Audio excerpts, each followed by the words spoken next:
Good morning. Hello.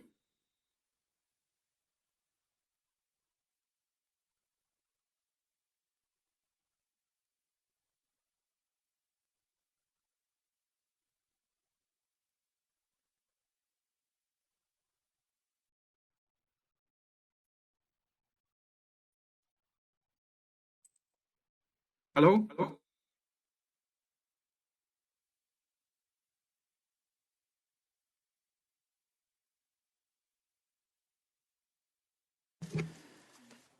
Hello, Christoph. Hello, Andrea. I'm just checking if Good if there's morning, Christoph. good connection. Good morning. Quick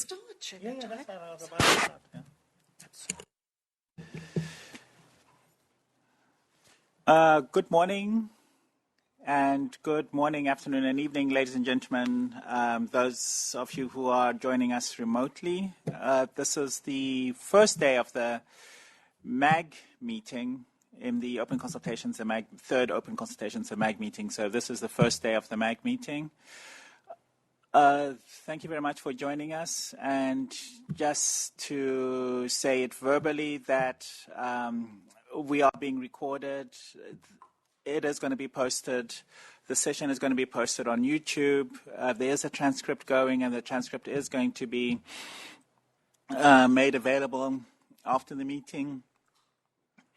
And we would also like you to use the speaking queue, and the link is being put in the chat right now. And if you're unable to use the speaking queue, you can just put a message in the chat, and then somebody will put your name in the speaking queue.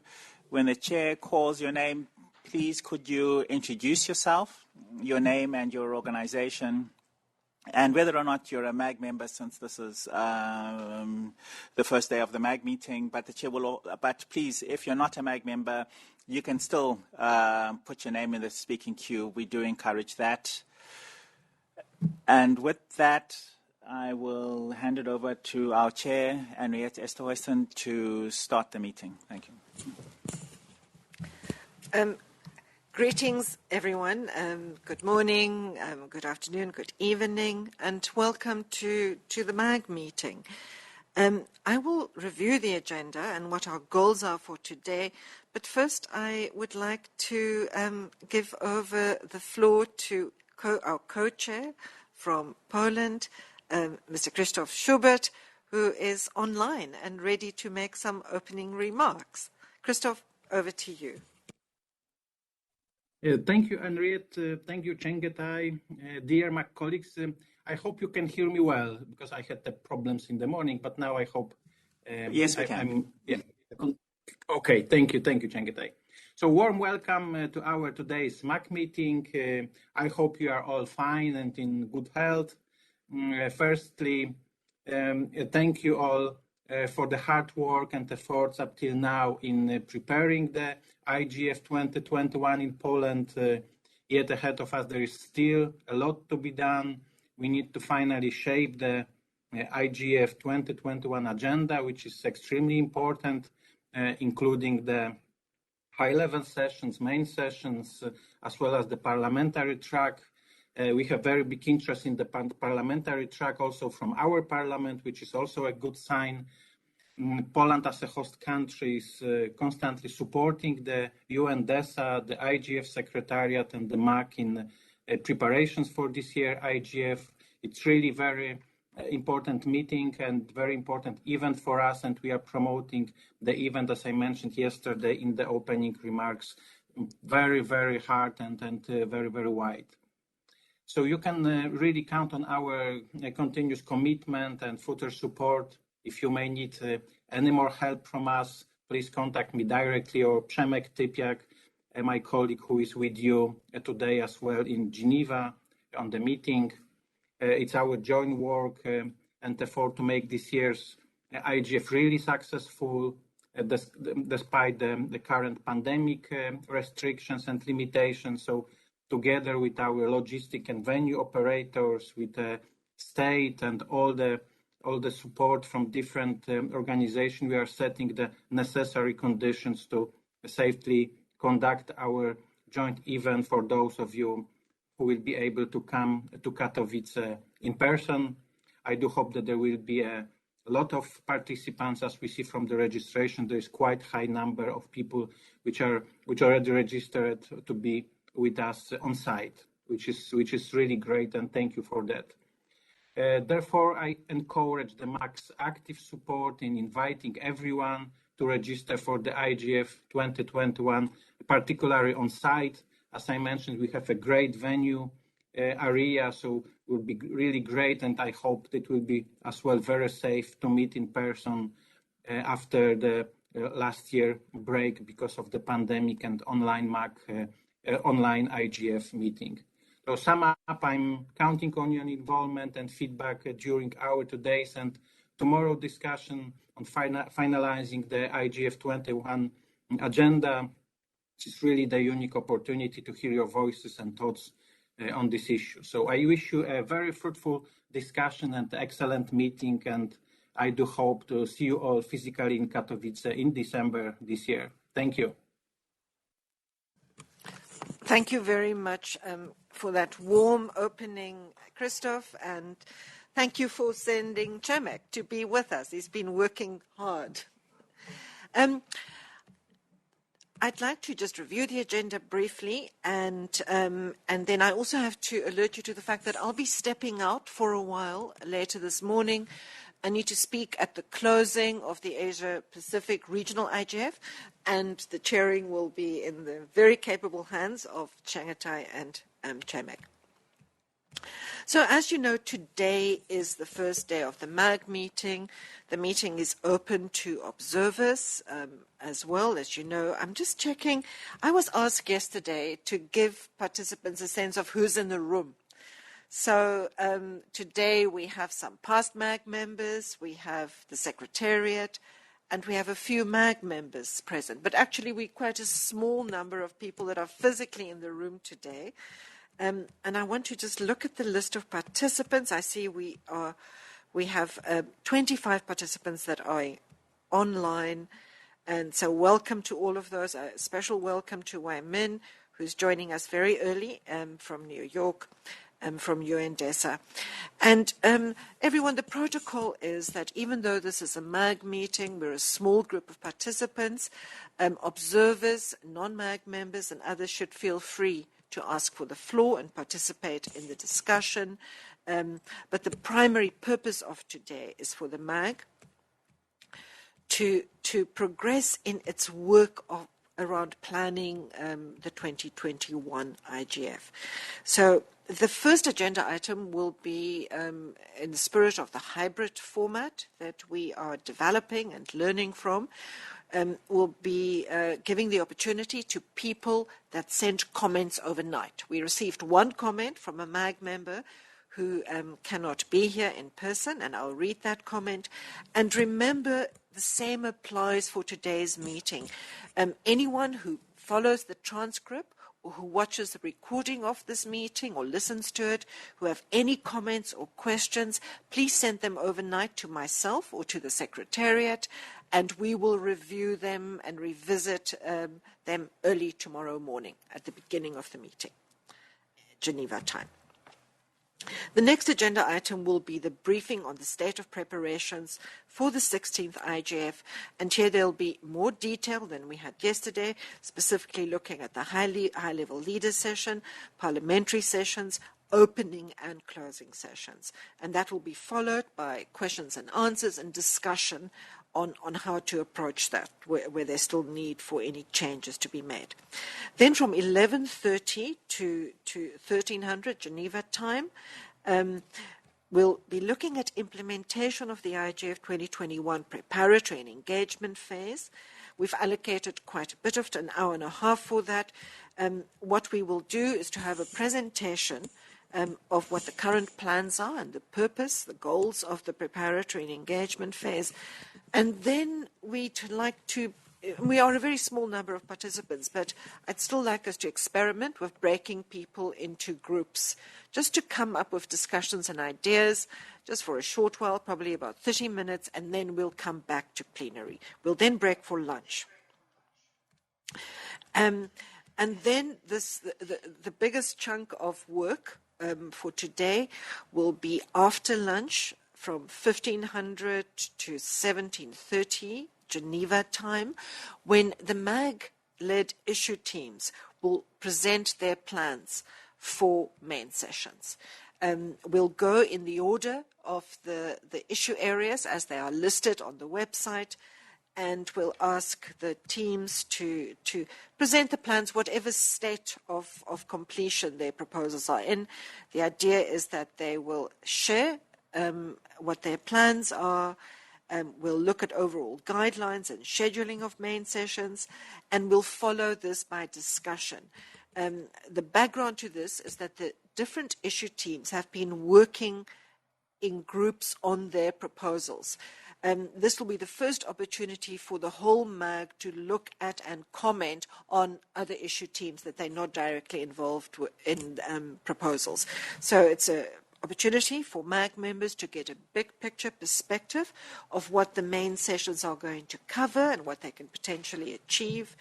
And so important that everyone takes the time to listen to the plans from those issue teams, give feedback, because overnight the issue teams will have the opportunity to make further changes to those proposals, and then we'll revisit them tomorrow. And that will be the final chunk of work for today, and we'll follow that with just a short closing session to make sure that everyone has a clear understanding of what needs to be done on the next day.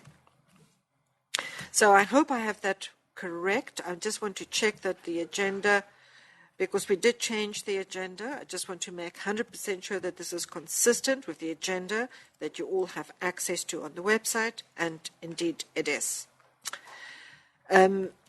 So any questions on the agenda and on what we are trying to get done today? Nothing?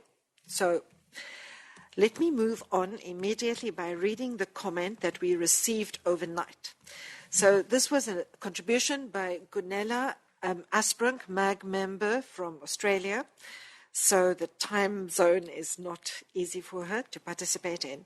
I'll just read her contribution. It's a short message. This is Gunella Asprink, second-year MAG member.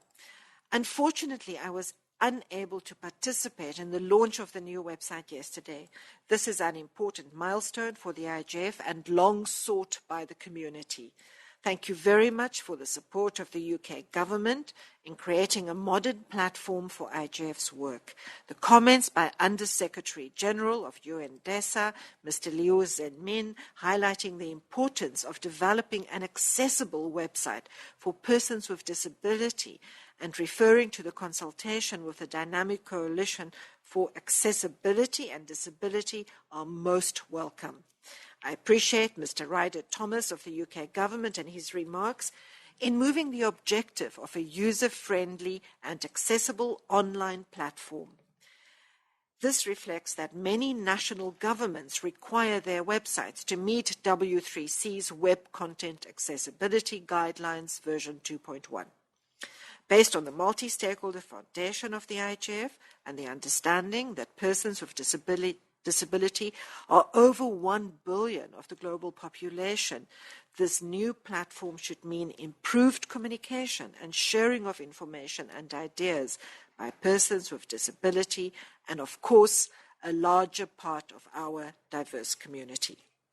I will share the information about the launch with the Dynamic Coalition for Accessibility and Disability, DCAT for short, for comment and feedback. DCAT members may wish to suggest any accessibility enhancements. Thanks. So, Gunella, thank you for making that contribution, and we look forward to similar contributions that can be part of our hybrid participation strategy, which we'll look at tomorrow morning. So, Shangatai and Chermak, I think I will now actually hand over the chairing to you to take us through the presentation of the state of preparations.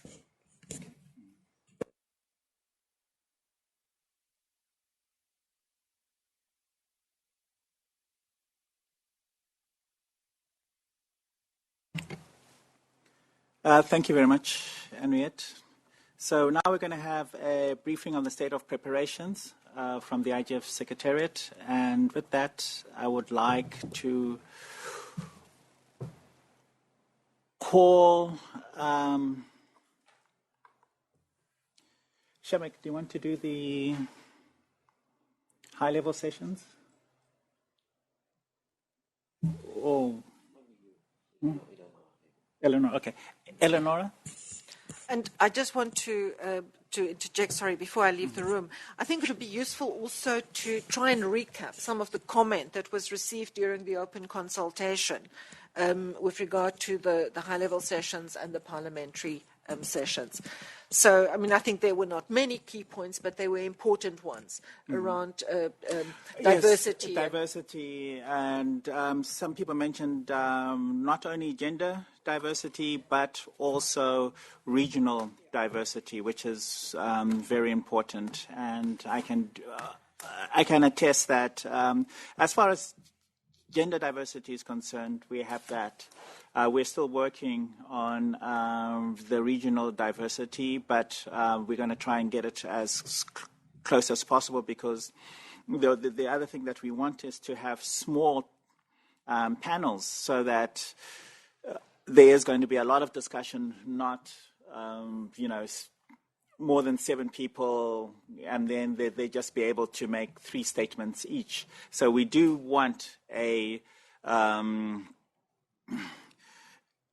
real and proper discussion within all of our sessions. So that's what we're going to be doing.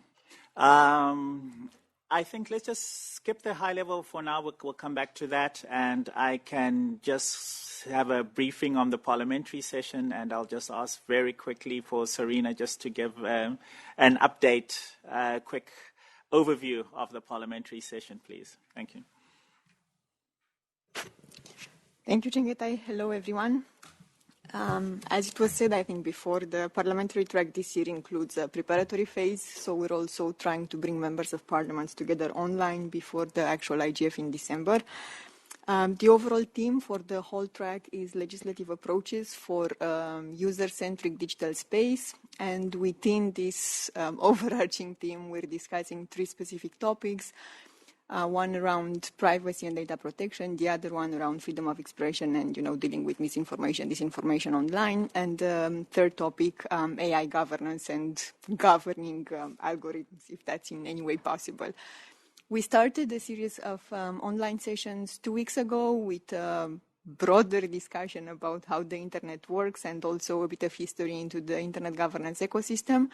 Next week, we have the first more substantive session, I would say, on privacy and data protection, and then we continue with the other 2 sessions, plus one more session about the IGF itself, so members of parliament get to know a bit more about what's happening here before they actually meet in Katowice and online.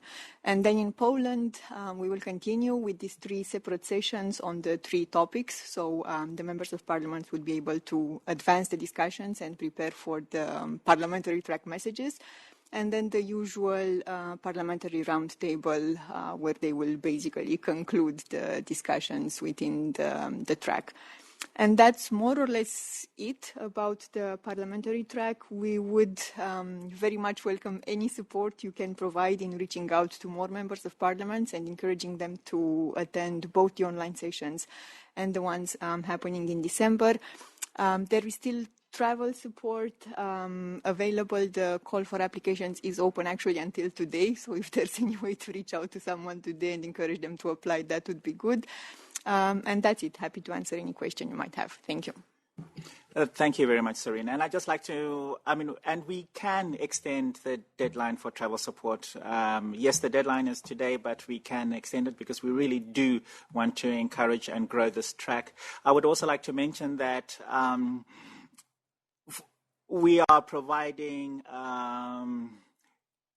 interpretation in these tracks, thanks to ICANN. So we will have interpretation in English, Spanish, and French, just to widen it. So those three languages are supported, and there are transcripts available. So if you do, you may have missed one session, but you can still go back, review that session, read the transcripts, etc. So please, it's not too late to join now. And let me just check with the host country co-chair if they want to say something about the parliamentary track. Yes, please. Thank you very much, Shingetai. Just to build on what Serena has just said, two issues actually. First of all, we have presented the IGF concept and the parliamentary track to our Parliamentary Commission on New Technologies and Innovations, and they were so much happy about this and so highly interested that they decided to most probably come to Katowice in December to hold the upcoming meeting of the entire Commission. So that would be 17 members of Parliament who are dedicated to this Commission. So we are hoping to having them on site in Katowice during the IGF. So that's one thing. It's very good news. We hope that this decision will not change. And another issue that I wanted to share with you is that we have received an update from them, from our national parliament, that our head of parliament, Madam Elżbieta Witek, is highly interested in parliamentary session, the entire parliamentary track, and it's very highly possible that Madam Witek will personally attend this parliamentary track. Of course, we are waiting for official confirmation. Nevertheless, we do hope to see Madam Witek on site in Katowice as well. Thank you very much. Thank you, Shemek. With that, we will go to the opening and closing, and then we'll come back to the high-level session. The host country, Shemek, did give a presentation yesterday about the opening and closing, and just to recap, the President of Poland is expected to give a speech remotely. The Prime Minister is expected to attend. We are also expecting that we will have high-level representation from the United Nations. The Secretary General has received an invitation, and we're just waiting for him to confirm. The Secretary General has been very interested in the IGF and has attended all the last number of IGFs, so we have very high hopes that he will attend this IGF as well.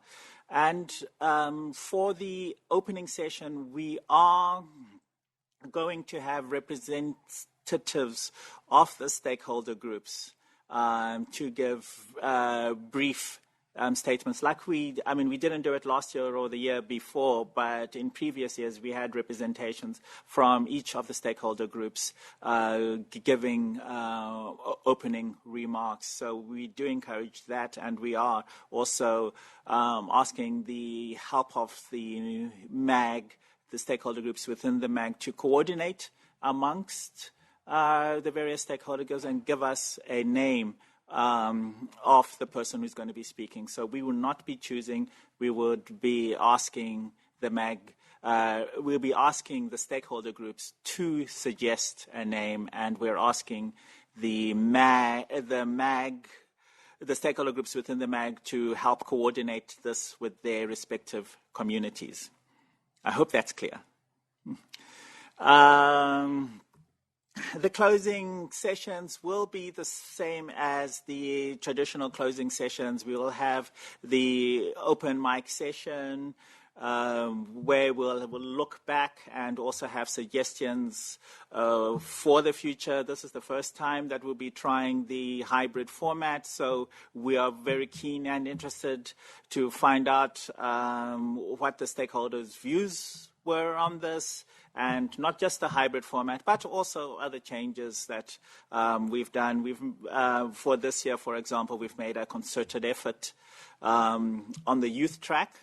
As has been mentioned in the Berlin IGF, we did have a large number of youth come forward saying that they want to be more integrated. So we would like a reflection back to see if they feel that they are more interested, and also from all the other stakeholder groups. So that's the open mic session. And we'll have the traditional closing session from representatives from the host country, from the United Nations, and also from the next host country, which is going to be in Addis Ababa in Ethiopia. So that's so the closing format is the traditional closing format.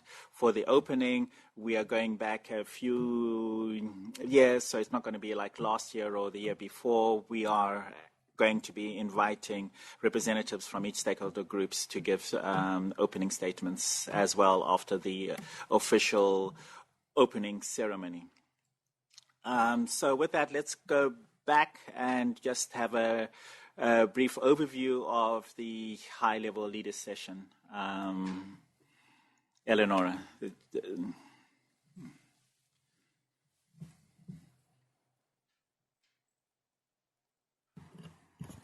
Thank you, Chengetai, for giving me the floor. There will be 7 high-level sessions at the meeting, 5 on Monday, December 6th, and 2 on Tuesday, December 7th. I will briefly just go over the topic of each one. The first one will be on the global economic recovery. The second one on the role of digital platforms in creating a sustainable and inclusive society. The third on corporate social responsibility in digital technologies. The fourth on building equitable employment conditions, so basically on the future of work. The fifth is on green cities, I believe, and on the role of digital technologies in green cities. The sixth on investing in digital growth and enabling capacities, transnational and transcontinental synergies, and then the final one on governance models for promoting inclusive and diverse business development. So what I can say is at this point of the organization is that we're trying very hard, first of all, given that these panels are 1 hour each, to limit them to 7 speakers per panel.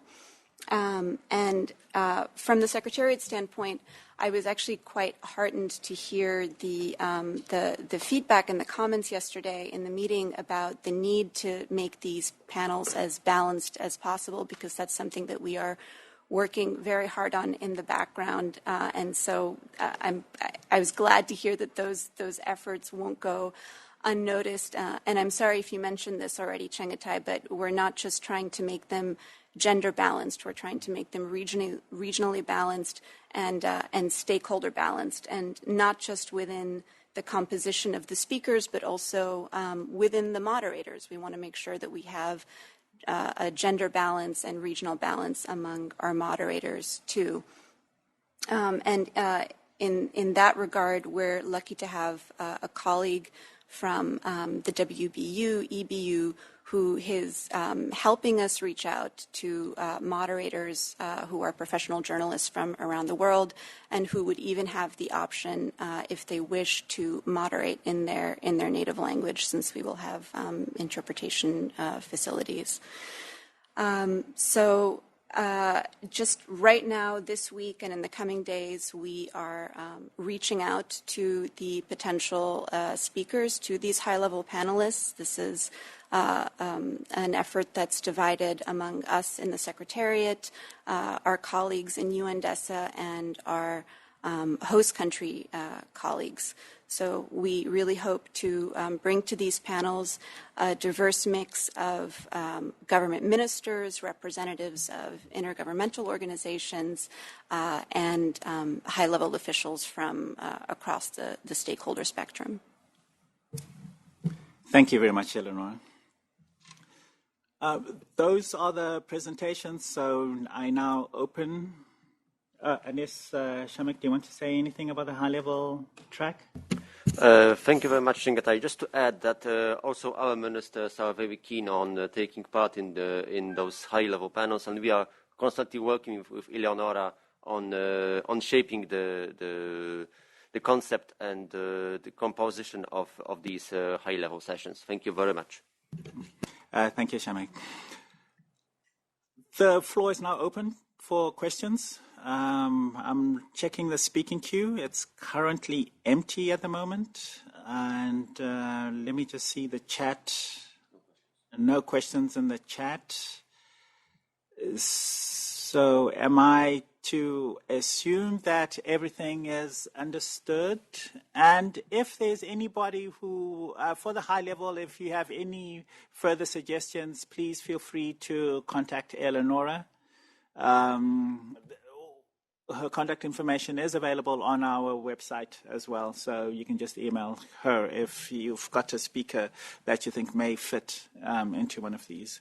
And just to underline as well, it is a hybrid meeting, so we can accommodate remote as well. Yes. So I will just give it a 5 count to see if there's any questions.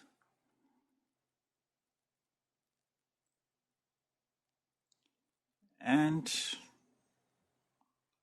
no questions. Okay, that is okay.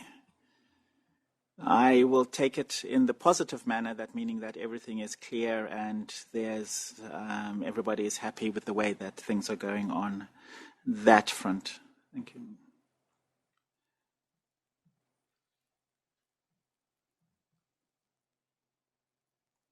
And then now we're going to have the next agenda item, which we are early on, but we can carry on to it, is implementation of the IGF 2021 preparatory and engagement phase. And the first thing we're going to be doing is an overview of that process. And then again, I am calling upon Eleonora to just give us an overview. Thank you very much, Eleonora. Thank you, Chengetai. I was actually a bit surprised that we arrived at this agenda item so quickly. Okay, so if you'll just give me a moment. If you want to share your screen, I'll just ask Lewis. If Lewis, can you just help Eleonora share her screen? I'm sorry, Luis, if you wouldn't mind, just because I haven't done it before.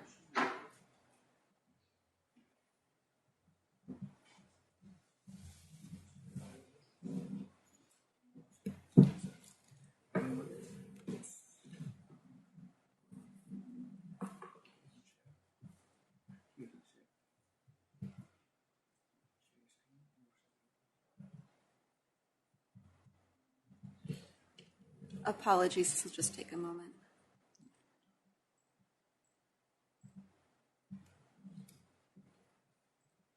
Oh, okay, wonderful. Yes, that worked Thank well. you.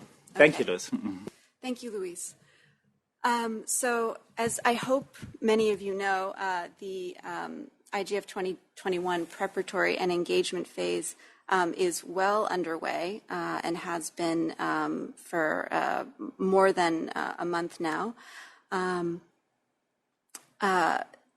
These preparatory and engagement sessions were organized to engage people in IGF discussions and identify synergies between the different activities to facilitate cooperation at the IGF. And so what I will say is that in this phase, the emphasis is really on engagement. We want IGF participants to come to the IGF prepared to discuss the issues in depth, regardless of what level of familiarity with the IGF they have. So this is a phase for newcomers, but also for kind of, seasoned IGF community members who want to familiarize themselves with the specific issues that are going to be covered in the program.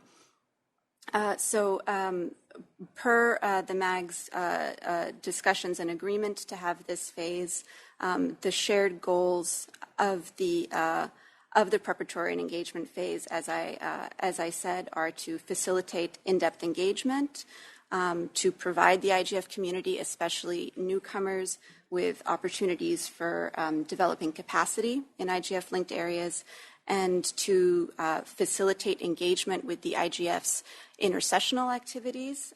So you will see in the program that there are a number of sessions devoted to those intersessional work streams and to broaden participation and inclusion. We really want people who have not yet come to the IGF to see these sessions and take them as take them as an opportunity to get to know the IGF better and participate in the annual meeting. So the program is divided into a few different types of sessions depending on who's facilitating them and how they're organized. So there are discussions convened by MAG members, whether those are MAG working groups or the MAG issue teams. So each of the IGF 2021's issue areas have dedicated MAG teams attached to them. There's a youth engagement track. There's a track for intersessional work. There are sessions that the Secretariat is facilitating in the context of national and regional meetings. There are discussions convened by the MAG chair herself, and a few IGF 2021 outreach sessions, among which the town hall we held on September 20th, very recently, on the IGF's hybrid meeting modalities, which was very well attended. We had over 140 people who tuned in for that, and we think it was very informative, and we got a lot of positive feedback on that. So I'll just scroll down the schedule. So we see the events that have happened in September. There were a couple of youth engagement sessions, the town hall that I just mentioned on September 20th, and then continuing down along the schedule, a few of the other session types that I mentioned. There will be on the 4th of October a discussion convened by the MAG chair on inclusive IG processes in the context of the pandemic. That should be an interesting one to watch out for. And then, on the 13th of October, there will be a session that gives a very good overview of all of the IGF's intersessional activities, facilitated by some of the people we have here in the room, some of our Secretariat consultants. So that will also be a great opportunity to understand the full intersessional picture and get a preview of what's going to be discussed in terms of the intersessional work at the annual meeting.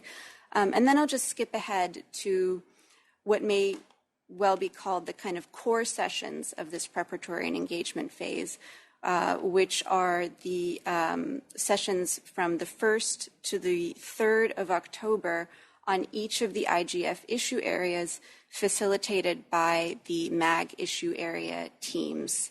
And these will really give a sense of how these issues are going to be discussed in the annual meeting, kind of lay a substantive foundation for the participants in these sessions.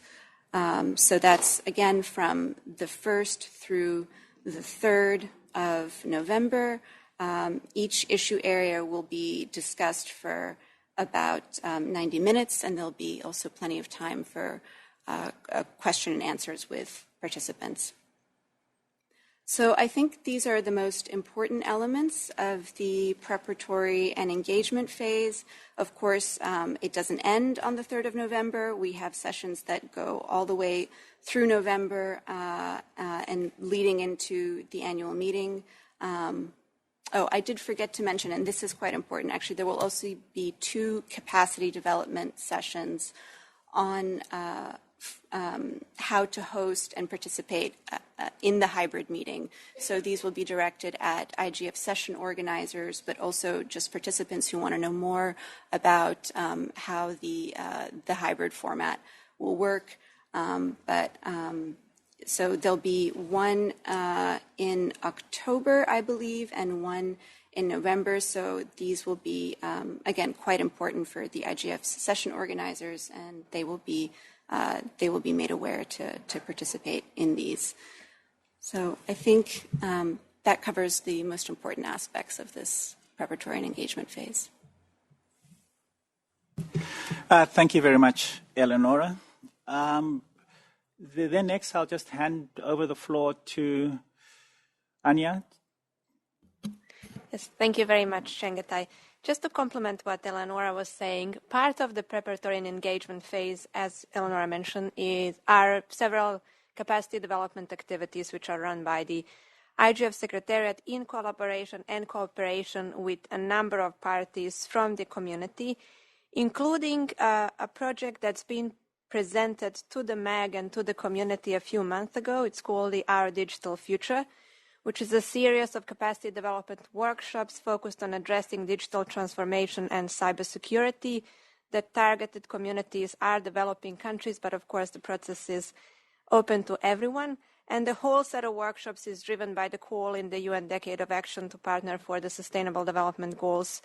And in a multi-stakeholder environment, we're trying to focus primarily on the goals 9 and 16 to understand how these SDGs add to the digital transformation in a safe and secure manner.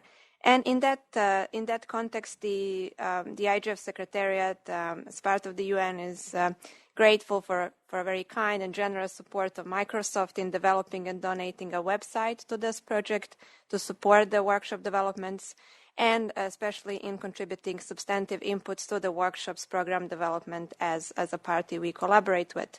So the first workshop was hosted indeed on 8th of September.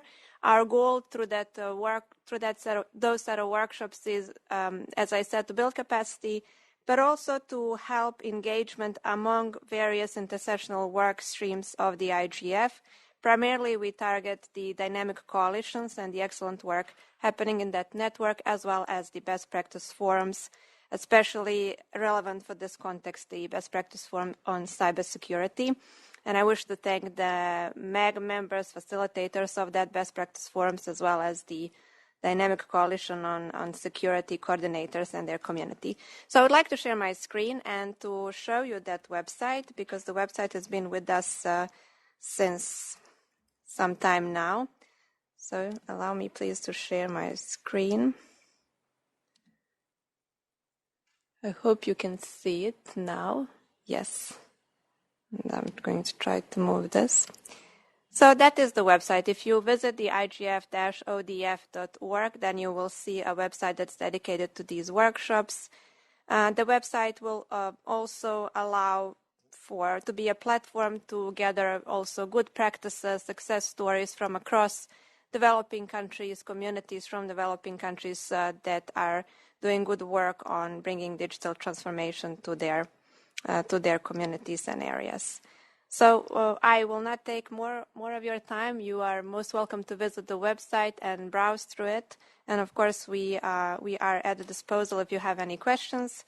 The next workshop is scheduled for 2nd of November, and we are going to work again closely with interested dynamic coalitions, best practice forums, and of course, the MAG members to implement this workshop, which will conclude the whole track with a third workshop on the day 0 of the 16th IGF, so on 6th of December.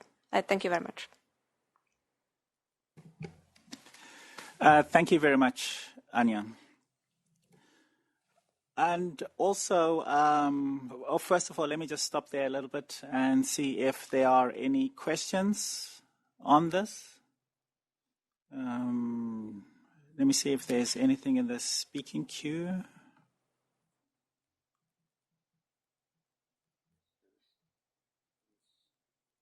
Oh, yes. Abdul Karim. Oh, gone. Oh, yeah, no, still there. Please, you have the floor.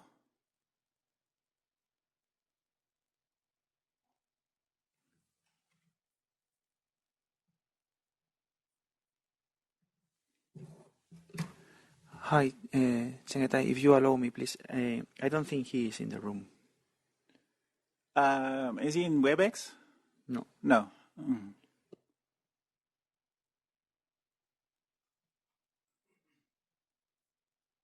Oh, okay.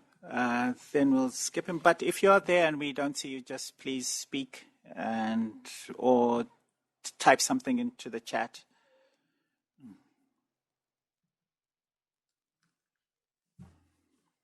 Okay. Do we have anything from the... Nothing in the chat. Okay. So is our intersessional activities very clear? I can ask Wim just to go through our wiki again and the ways we are collecting output.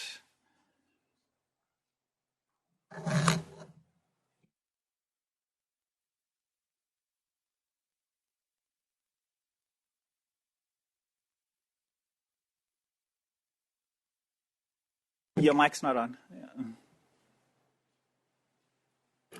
Yeah. No, it's working. Quickly about the wikis, we're actually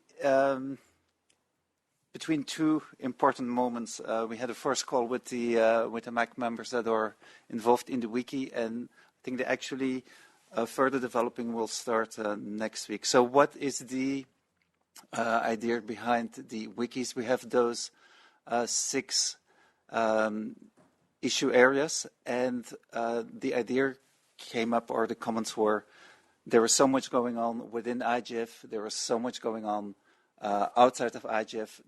It would be handy to try and capture as much as possible of that on one space. So that is where more or less the idea of the wikis came from. If you go to the website, well, we shared, I think, at one of the past MAC meetings, the current state of the wikis as it is online, but it's basically a rough structure that is now available on the website. If you go to the issue areas for this year, and then you can click to the wiki, and there you see the rough structure. What it has now is just links, an overall description of the issue area, with then a link to the different topics. But I think starting from next week, there will be more content available. The idea is to also collect some of the ideas or some of the pointers to the preparatory sessions, and then later the main sessions to have that on the wiki. And there are a number of things that I think came up yesterday in the discussions about collecting and capturing what is going on in the preparatory phase, capturing what is going on in RIs. I think the wikis could be a very good place to capture that, because that's one of the next ideas for those wikis, when there is sufficient basic content in, also to reach out to the community, reach out to the NRIs, reach out to other initiatives inside and outside the core IGF, to just help us with building the wiki. I will not go into too much detail on the way how, because we're still looking into, I think Timea had a good suggestion at one of the, MAC strategy working group calls. She said, well, the idea of the wiki is great, but it is very important to think about an easy way for organizations, especially those outside of the IGF itself, to provide the information, so that they it's clear what they have to provide.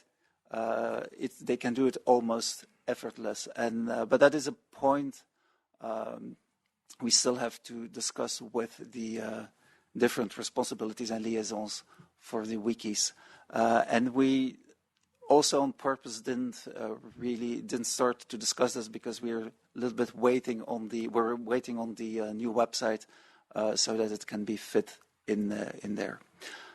So that's, I think, are the main ideas. But I think just keep also the idea of the wiki in mind when in the next this day and tomorrow also the discussion is about capturing what is going on in different in the preparatory phase and other points. But happy to answer any questions.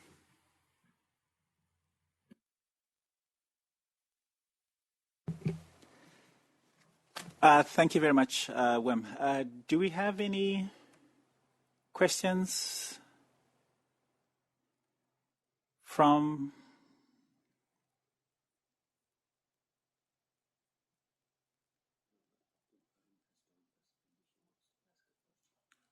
But we're trying to get him on.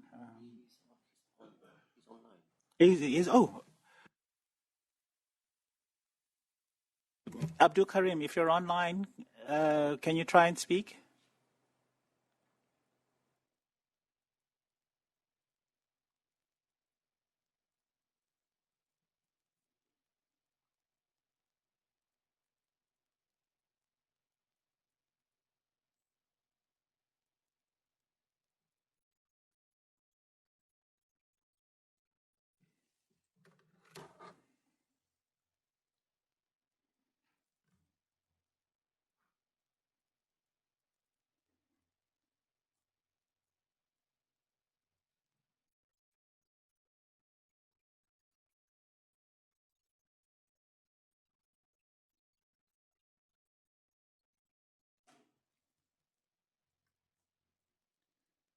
No. Okay. No, that's fine. Do we have any other questions? Because the next thing we're going to be doing is to break out into breakout groups. We're going to have a discussion, and we're just going to be asking you to reflect on ways of feeding outputs into the IGF, into the 16th IGF. And I think we can have 2 breakout groups, but let's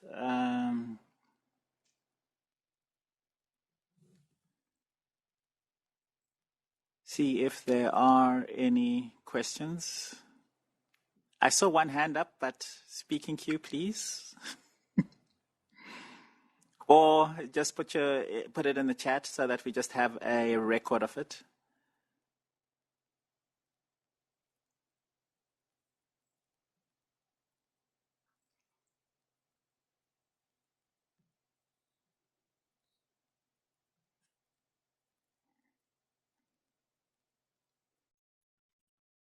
Any questions?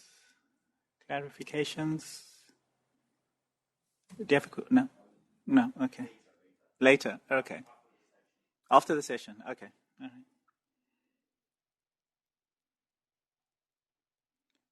right. Was there anything from the national and regional initiatives? Well, I can pass on some of the questions that were received over a couple of calls with the NRIs and also in individual communication with them. It relates to the concept of the wikis that Wim was mentioning. So the questions were just very concretely, if maybe Wim can elaborate more on how one NRI can contribute to, for example, one issue area. Mm-hmm. So, for instance, there are really rich reports on the NRI sites, which are not, they should be in English, but some of them, there are annexes which are not. So how could we bridge that challenge, for example?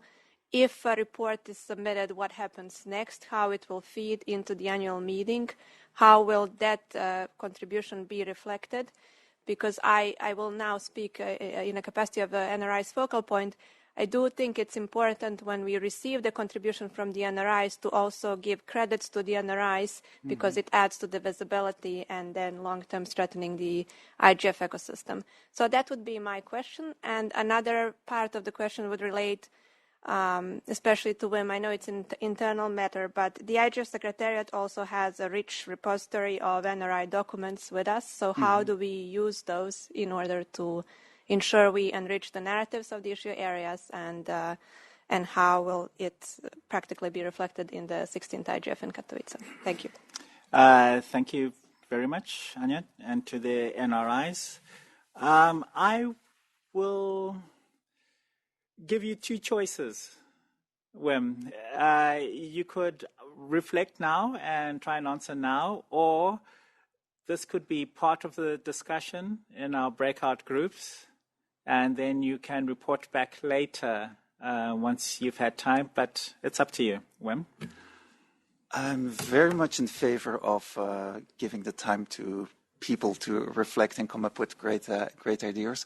But one direct reaction I would like to give, the danger for the wikis is more to get too much information. So taking the example of the NRIs, it's more a way to get in a very short way, the information that a specific NRI had an important or an interesting session related to the topic with a link to the website or even the IGF repository where the information can be found.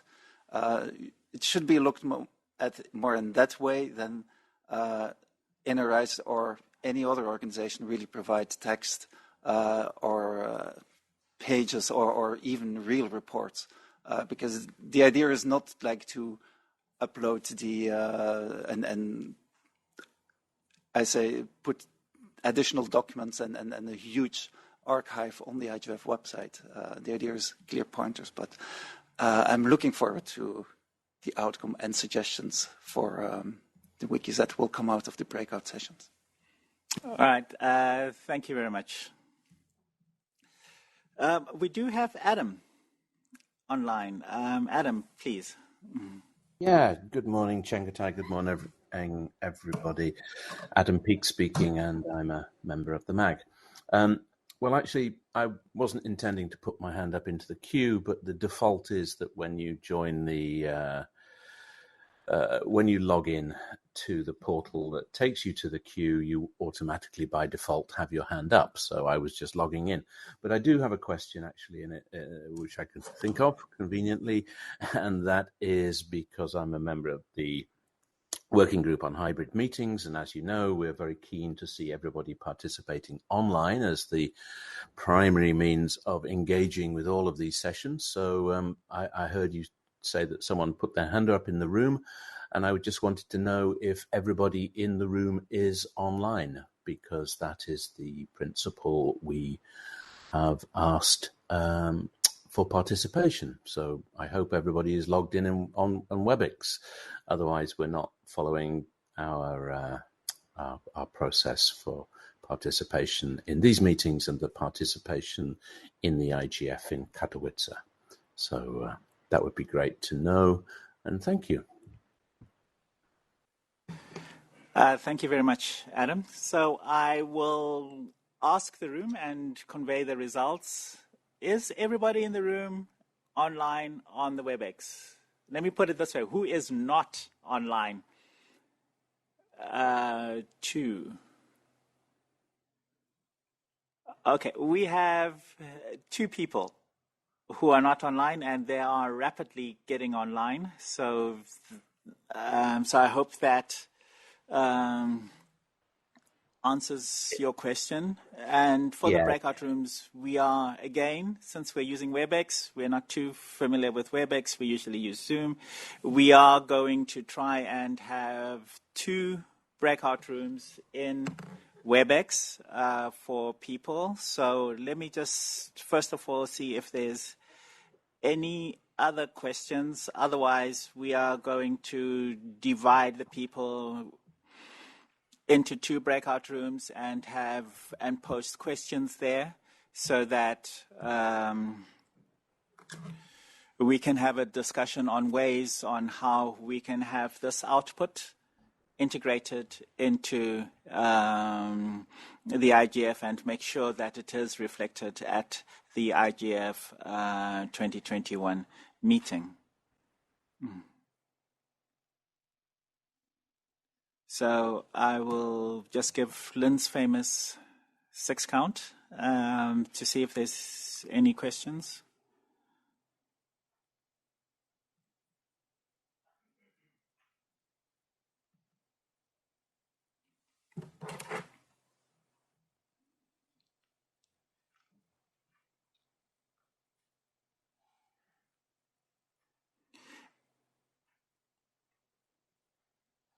And then also another thing that, if you recall, we did have pledges from last year. So we are going to revisit those pledges and highlight as well what these those people who have kept their pledges, because we asked people to make some voluntary pledges of what they were going to do between the 2 IGFs, between last year's IGF and this year's IGF. We are going to put this on our website as well, and also integrate it as a section, a small section, as part of the outputs, the pledges.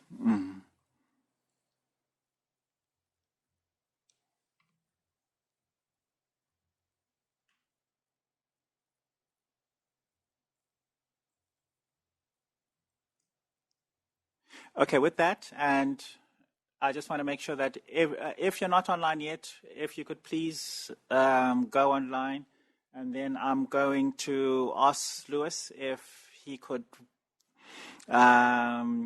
get 2 breakout rooms, and we will post the questions into the breakout rooms so that you can discuss, and then once you discuss those questions about the outputs, then when you're finished discussing those questions about the outputs, the other thing that you can do, and this is mainly for MAG members, is just to make sure that you have the main sessions are done, because there's going to be a presentation of the main sessions after lunch. So that's also very important for the presentations of the main sessions.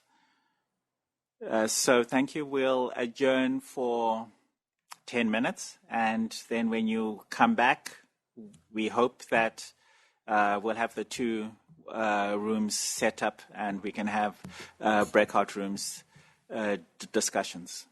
Right. There is one question. Oh, one question. There is one question in the chat from Jim Prendergast. How long is the breakout scheduled for? The breakout is scheduled until, well, why don't we come back at,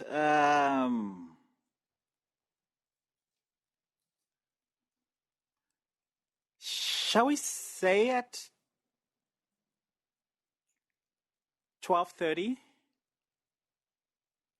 But we'll have the breakout, so you have an hour and a half to discuss. And then we can just have a short meeting afterwards just to find the reports from each of the breakout rooms. I think that's the way we'll do it. So give us 10 minutes. You can go and get coffee. Unfortunately, that coffee machine is broken, so you have to go across where the Safi is, and you go to the 2nd floor, and there's a coffee machine for you. It's very important. And those of you who are remote, of course, you know where you can get your coffee.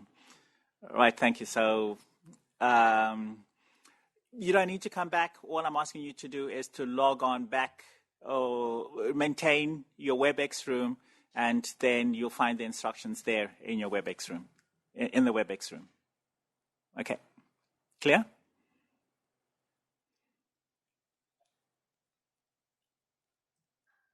Thank you. All right.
For those people in the WebEx room, I hope it's all clear.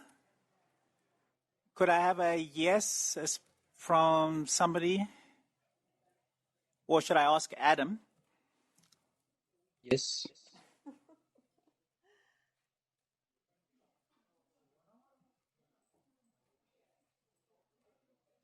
Thank you very much, Gunela. Thank you. Mm.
Hi everyone, this is Anya from Secretariat. Can you hear me? In WebEx room? Hello, Anya. This is Wout. What do we have to do? Hi Wout. So yes, now we have 2 breakout rooms. One breakout group is here in Geneva in the meeting room, and then another breakout room should be composed of participants in the WebEx room.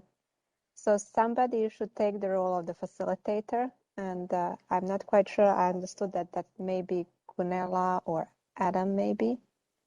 And you have 2 questions on the screen, which you should discuss. I think you have around 1 hour left, and then we will reconvene here in 30 minutes left.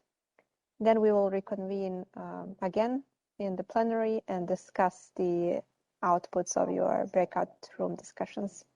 So is that clear for you in WebEx room? So I have to wait till somebody opens it, I guess. I think we just start talking. Hi, it's Adam. I think we just start talking now, but yeah, I didn't realize that was what we were meant to be doing. So not the best person to perhaps moderate this, but we can kick it off if anybody wants to have any thoughts on how the discussion and outputs from the preparatory and engagement phase, as well as the intersessional outputs, feed into the IGF 2021 output. Well, it's a good question, and I don't have any answers. So it's not entirely clear who is in the WebEx room and who is in person. It doesn't divide it up in the same way that a Zoom room would do. So I don't know who the participants are. Who else is here? Woot, you are, obviously. Gunella, hi. Good morning. Good evening for you. And Sandra. Hello, Sandra. Are there any other people?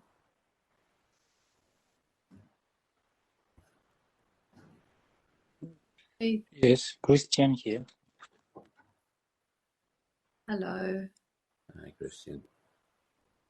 Yes, hi.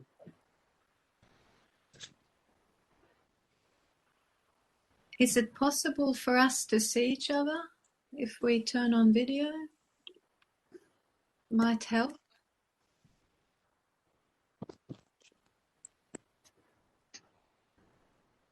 Yeah, and changing to a different layout, which isn't completely apparent.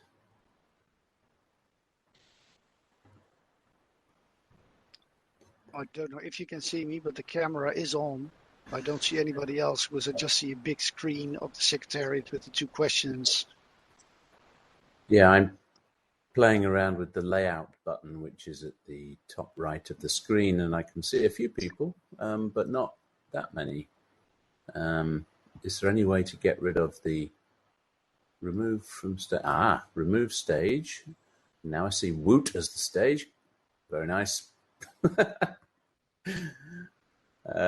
So yeah, we had the discussion earlier where we went through the various preparatory stages that are happening. So we have the prep sessions for the main sessions. We have, so that's the 6 themes. We have a youth track. We have a parliamentarian track. I'm not sure how these outputs feed into the main session. I mean, the intention of the preparatory stage is that people will get introduced to the topics that they will be discussing in the IGF itself. So we hear an introduction to each of the main sessions and what those sessions will be about. There will be background about what the sessions, the origin of that particular issue in the IGF, an introduction to the workshops that will be taking place at the IGF, and generally it's intended, as the name suggests, as a preparation for anybody who's going to be in Katowice to understand what will be on the agenda before them. I think anybody who's been to an IGF knows how complex the schedule is, with multiple tracks going on. So this is meant to help you, or help us, have an idea of what will be before us over those 4 or 5 days when we participate in Katowice. And I mean online or in person. So how would the outputs of the preparation help people further do that? I think that's the question. I don't know. Does that sound like I'm making sense to you all, or? Making a lot of sense, Adam. Absolutely. And I think I heard a discussion previously that through the preparatory and engagement phases. Oh, I can see you now. That's nice. Yeah, okay. I stuck something over my camera because I don't really understand WebEx with its default on cameras and all the rest of it. So anyway, remove that. You can see I'm not in Geneva because I didn't shave. Very Here good. I am. Yeah, no, it's good to see. It's good to see each other's faces. It's been a while, so it has been a while. Yeah.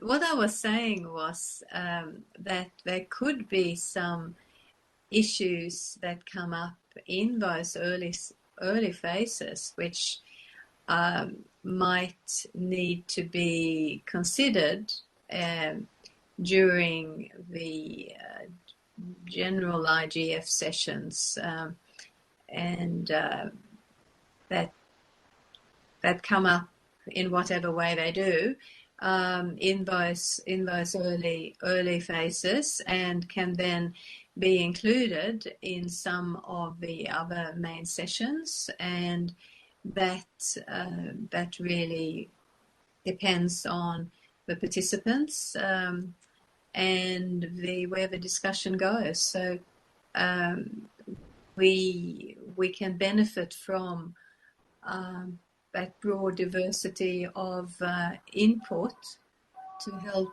with the output towards the end. That's a very broad statement, but I mean, there are so many different outputs of the IGF. Everyone who does a workshop does a report. There's intersessional reports, and just something I'm wondering is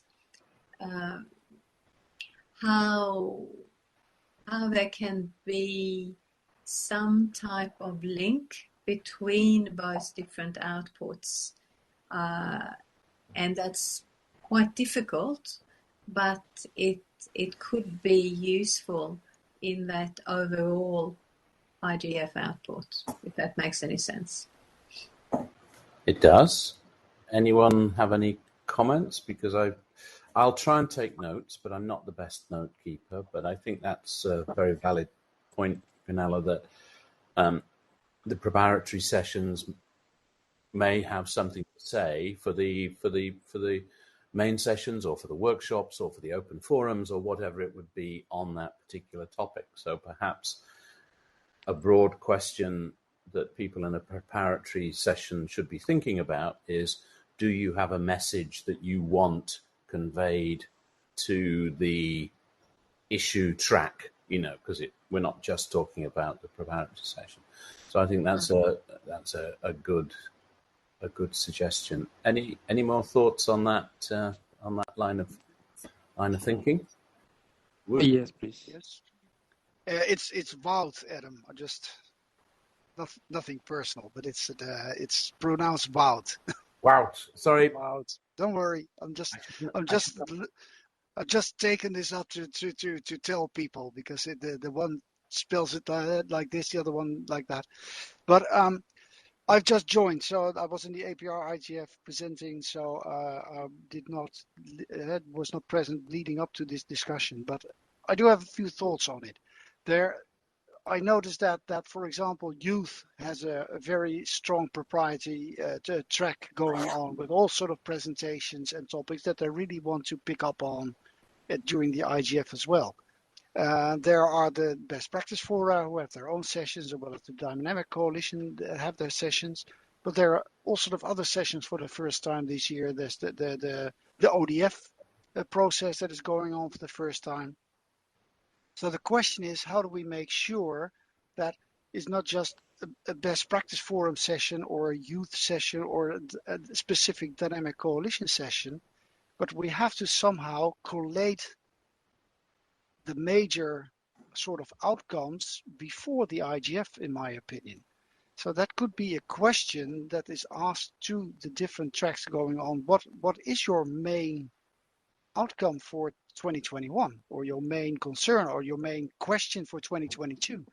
Because that way it can be viewed up front to see, okay, but this would fit into this main session, or this would have to be reported on there, or already being into consideration for the IGF report, and not just by incidents.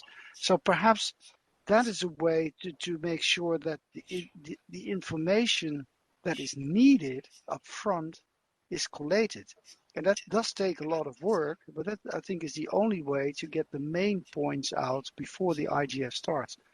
And that is just a thought that came to mind reading this question, because I said I was not involved in any of the processes before this. So that's my 2 cents. Thanks. Very good ideas. And again, this could be something that, as you're saying, it goes beyond just the preparatory sessions. Well, it's all of the preparatory sessions, and the question for them should be, do you have a particular concern you want the relevant tracks to consider? So it would be a question to ask each of those preparatory activities, a bit similar to Gunella's comment before. But you're absolutely right, and we have emphasized throughout this year the need to sort of break the silos that we're seeing develop. Youth in particular mentioned that they have been very pleased to have their own track, but they don't want to be sort of in a side room discussing their issues on their track. They want their issues brought into the main discussion and to be part of that discussion. So this is a way to do that, I suppose. And I think, Adam, that's a very good point, and Wout as well, that we know that Poland has put a lot of effort into youth engagement in the IGF, and this can be something that would be a new output or an enhanced output, because young people will probably provide, hopefully, challenging ideas that we can really get stuck into to work with, and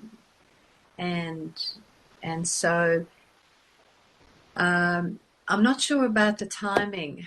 I think the Youth IGF segments and the competitions and so forth, some of that will be prior to the main event, while some will be at the same time and as part of main sessions. So it's really a matter of how we can make best use of it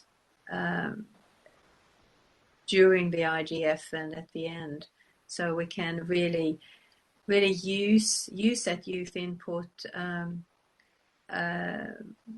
a constructive way while the IGF is happening, rather than, if there's a silo effect, there might be some great ideas coming up, but can they then be picked up through the main sessions and through some of the reporting? It's challenging because there are so many segments.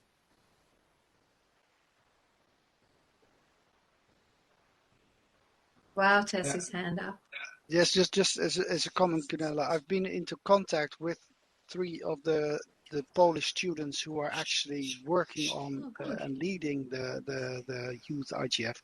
And what I understand is that they have sessions all through September, October, November, working up to the IGF.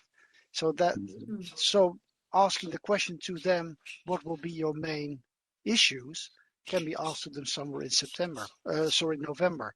So and then they can be worked into the IGF, because they have a tremendously ambitious program funded by the Polish government to be able to work with experts and make sure that everybody is up to speed when they get to Katowice or participate there. Thanks.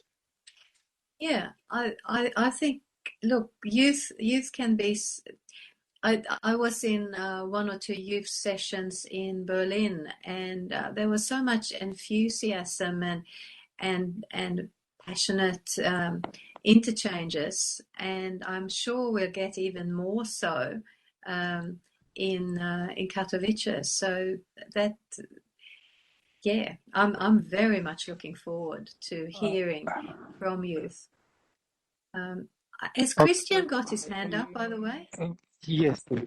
I wanted to contribute. Yes. Great. Okay. Yes. Thank you. Thank you for giving me the floor. So, I would like to say that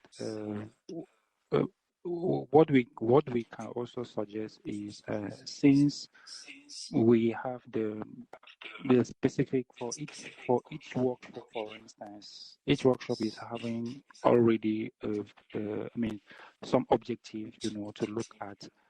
So based on a specific context, what we can ask them is, in addition to, they are not just there to produce general reports, but the report should be targeted to a specific purpose. It will make this year, for instance, IGF very particular in a way, so that we give them a roadmap at the beginning of the session, like the first speaker said at the beginning. So we'll define the track, we define the specific objective that they themselves set, or even the IGF set at the beginning, so they already know what they are looking at the end of the session. That one will be beneficial for not only the session organizer, but also that output can also be beneficial for the community, the IGF community as a whole. For instance, like you took the example of the youth, for instance, they may be having 1, 2, 3, or they should be specific on what they would like to achieve. When we have that, we know that, okay, for this session, for instance, this is likely what you are expecting of them. So it becomes more or less like a framework or conversation between the two entities. Yeah, thank you. I have up my hand for quite a while already, but obviously I was overlooked. Never mind. I just speak up now, if that's okay. Yeah, great. I have one thought that I would like to share with you, which is related more or less to question 2, how can the overall IGF input be improved? But it has, of course, a follow-up relation on the first question on the preparatory and engagement phase. I've mentioned it at many occasions already that I believe the outputs necessarily don't need to be improved, because there are a lot of great and very rich outputs of the IGF. What needs to be improved is how it is reported about these outputs. And with reporting, I don't mean the reports that the Secretariat is writing, but I would like to see international media reporting on this and having a great media outlet.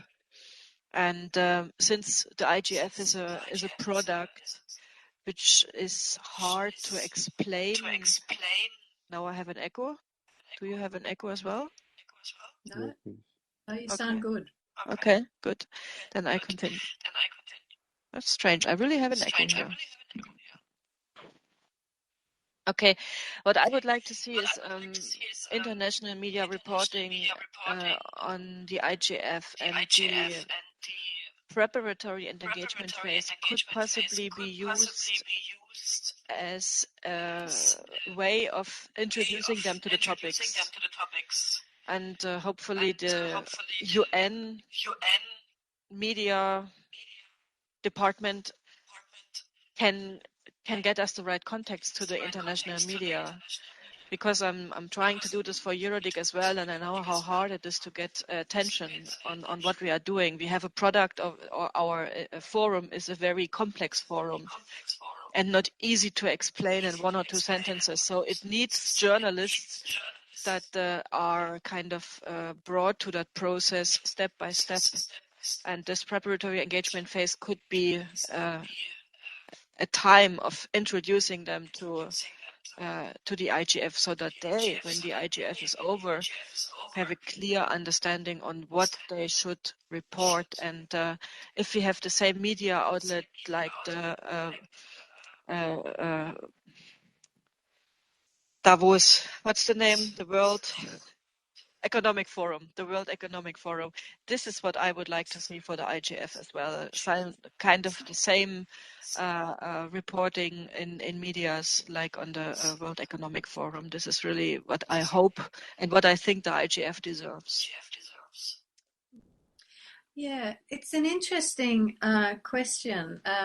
I'm thinking that is it Diplo that does the daily news sheet? Yeah, and you know, you have journalists who know how to express complex things in a way that is easily digestible, and I've always found them really useful. And I'm wondering if there's a way that that type of reporting, and even maybe using some of Diplo's work, yeah, that's right, Geneva Internet Platform, and it probably has already been done, to send that to general media and global media, to make it more understandable. Has that already been done, do you think? Yeah, but I believe just sending this is not enough. You need to really engage on a one-by-one basis with the journalists, and the individuals that are organizing the sessions, they don't have the right context to do so. And to get an international distribution list, for instance, costs also money. I'm not sure how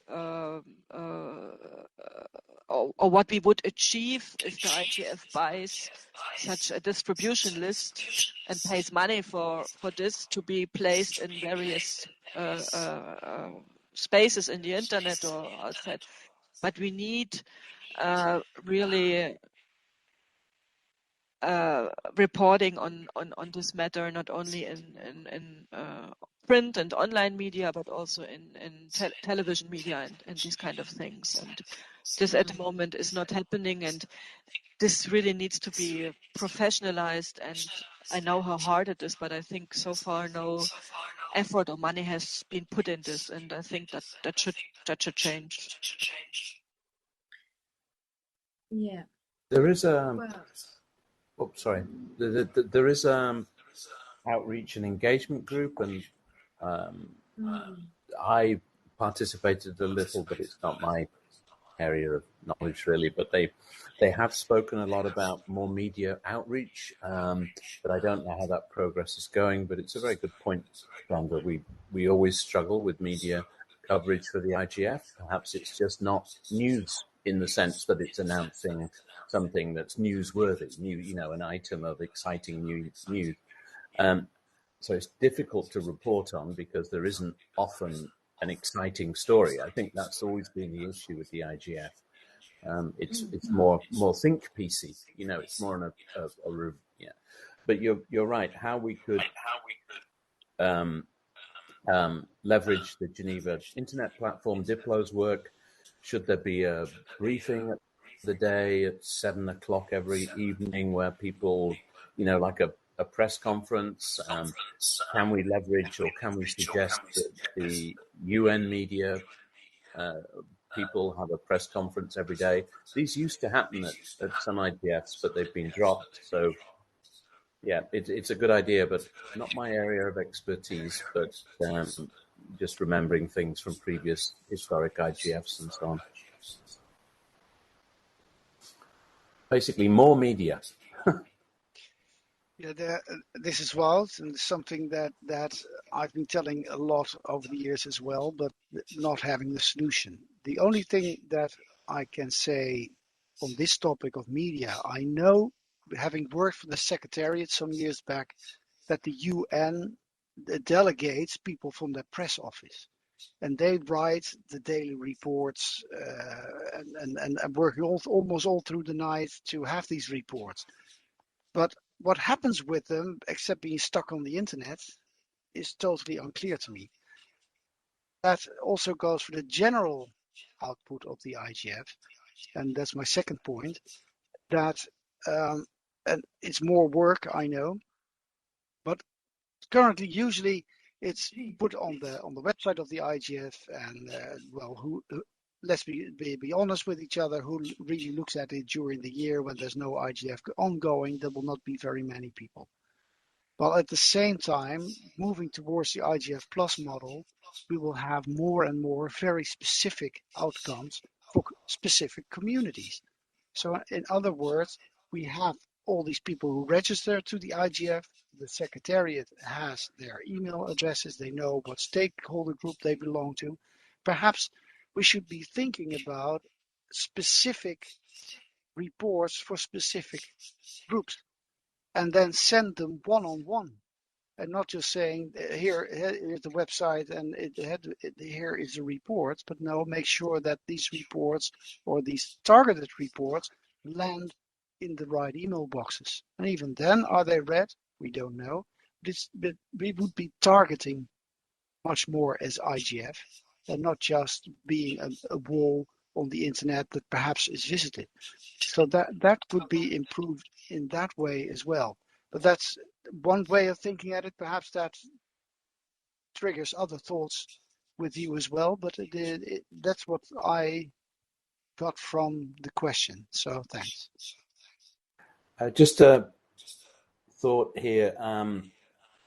One of the things we've been asked to consider is how to help people who are out of time, out of the time zone for the meeting.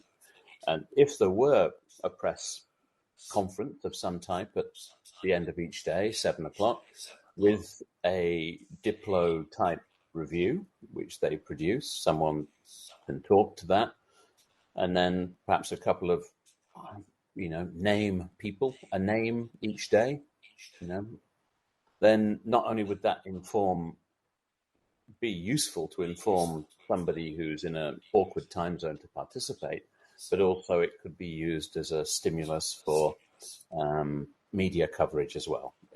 If we could accommodate, if we could encourage journalists to participate, which is always the challenge. So perhaps that would sort of hit two issues at the same time.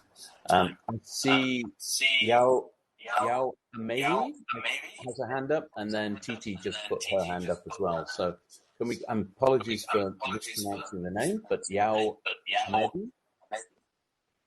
Thank you very much for giving me the floor. I hope you can hear me well.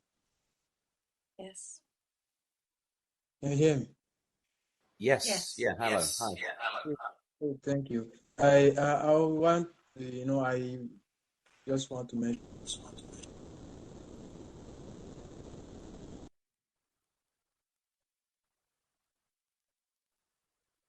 Now I'm afraid we can't hear you.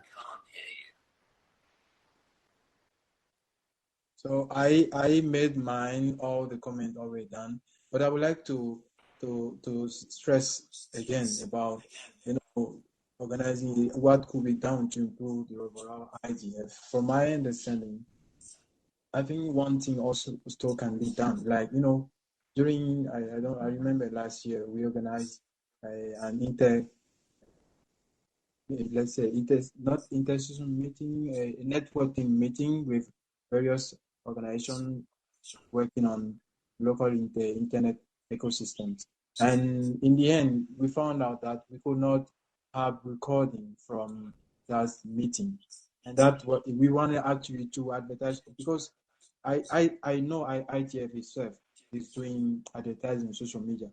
But if those organizations local level also have access to recording of their networking events, of what their point of view is on specific subject about or topics about IGF itself, it could also really help, bringing awareness of people on what is being done and also what is to be done. So that's I think something like that we can actually, because that was a big difficulty last IGF, though it was online mostly, but people could be given that, if people were given that possibility to have those recordings, they could keep sharing those on their social media and reach more outreach. This is one possibility.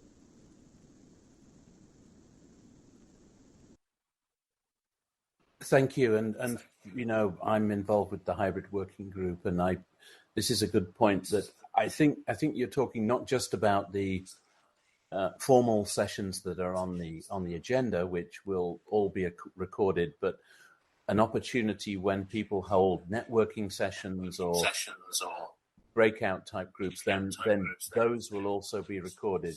And you're absolutely right that sharing using social media shares is a very helpful way to publicize the IGF. And it's also very useful for the meeting organizers to have a record of what they've been discussing. Titi, over to you, please. Okay, thanks, Adam, for giving me the floor. Can you hear me? Yes? Yep. Yes. Okay, I want to try to share my view on the two questions that you put on the table. The first one is how the discussion can fit into the IGF 2021 output. I think the discussion of the preparatory engagement phase is important. It should be addressed in a certain way. I mean, it's important to collect the main results and try to link the main results, most significant results, to the policy issue that will be discussed during the main session. So I think it's important to link the previous discussion to the one that will be held during the IGF 2021 in Katowice. So this is my first reflection. The second one is related to how the overall IGF 2021 output could be improved. So I think that the problem of the IGF 2021 is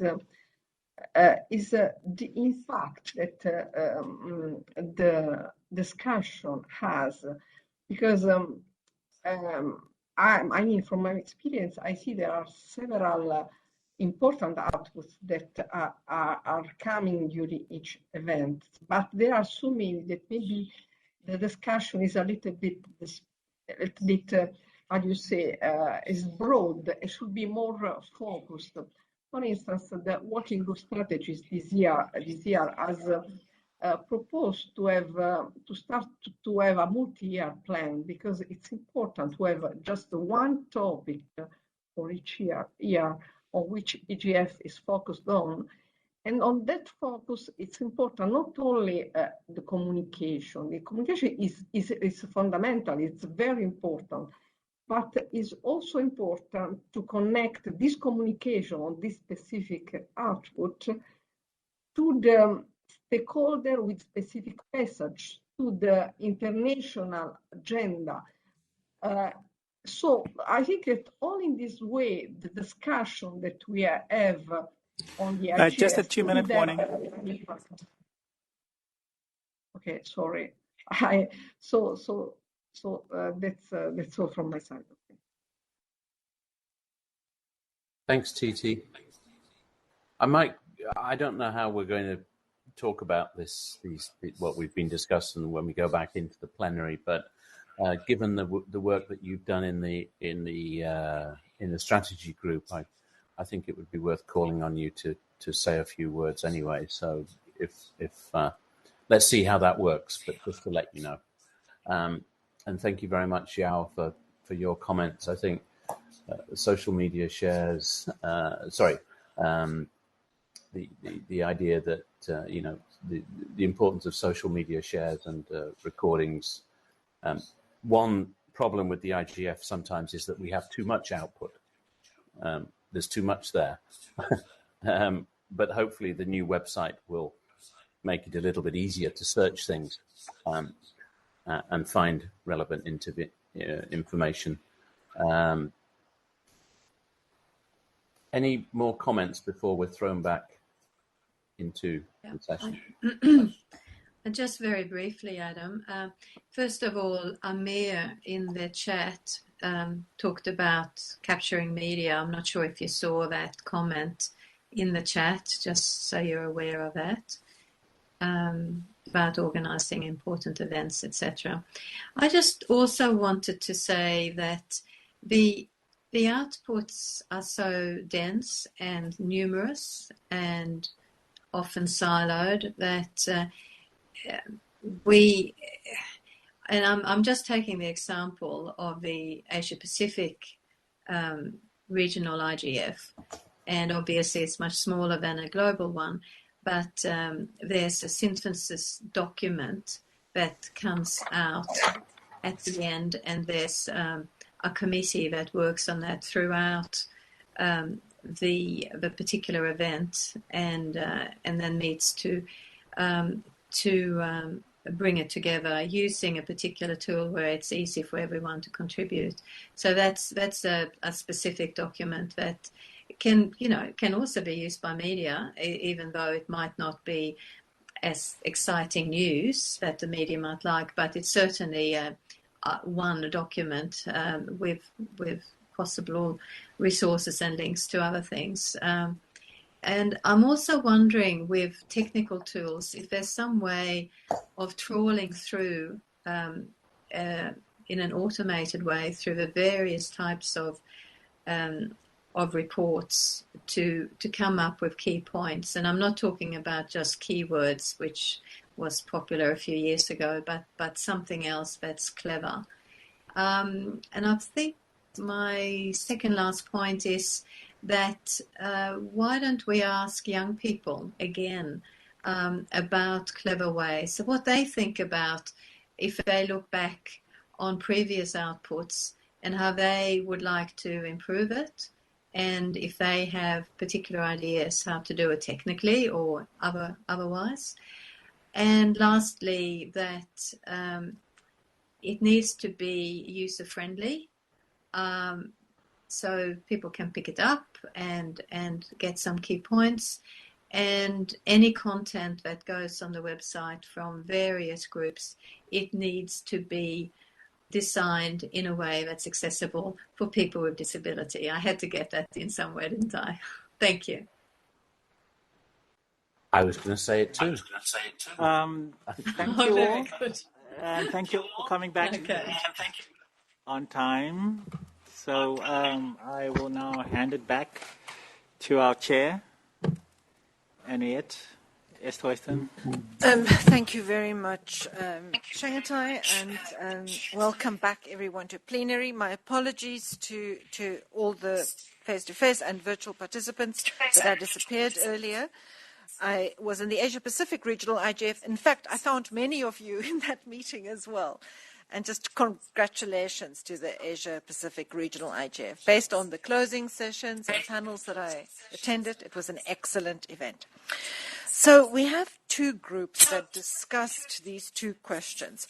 How can the discussions and outputs from the preparatory and engagement phase as well as the intersessional outputs, and feed into the IGF 2021 output? And then the second question, how can the overall IGF 2021 output be improved? I'm not sure how you've done your reports. If you've handled them as two separate questions, that's good. If you haven't, I just ask you when you report that you try and cluster your feedback into those two different areas, because that makes it easier for the Secretariat and the MAG to work with. So on that note, shall we ask the virtual group to present their report? I'm not sure who your rapporteur is, but please go ahead, take the floor and share your report with us. Is it you, Gunilla, or is it me? Henriette, it's definitely not a report. It's a review of key points. We were just talking and didn't particularly address the questions individually. It was more a discussion trying to understand, first of all, what we'd been asked to do, and then discussing that. So here are a couple of issues that we thought about. So during the preparatory stage, we have multiple meetings, whether it's a meeting preparing the main session, or whether it's the youth track or the parliamentarian track.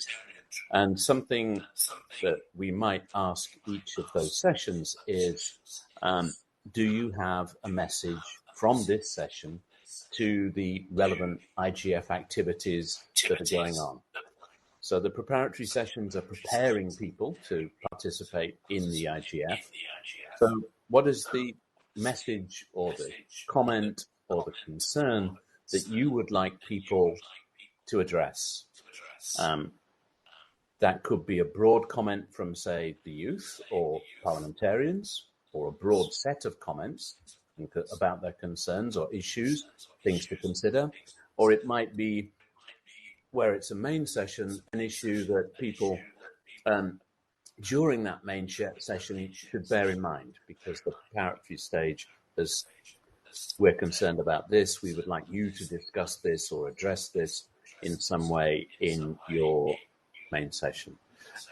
So that was one point, and it's really trying to create linkages between outputs.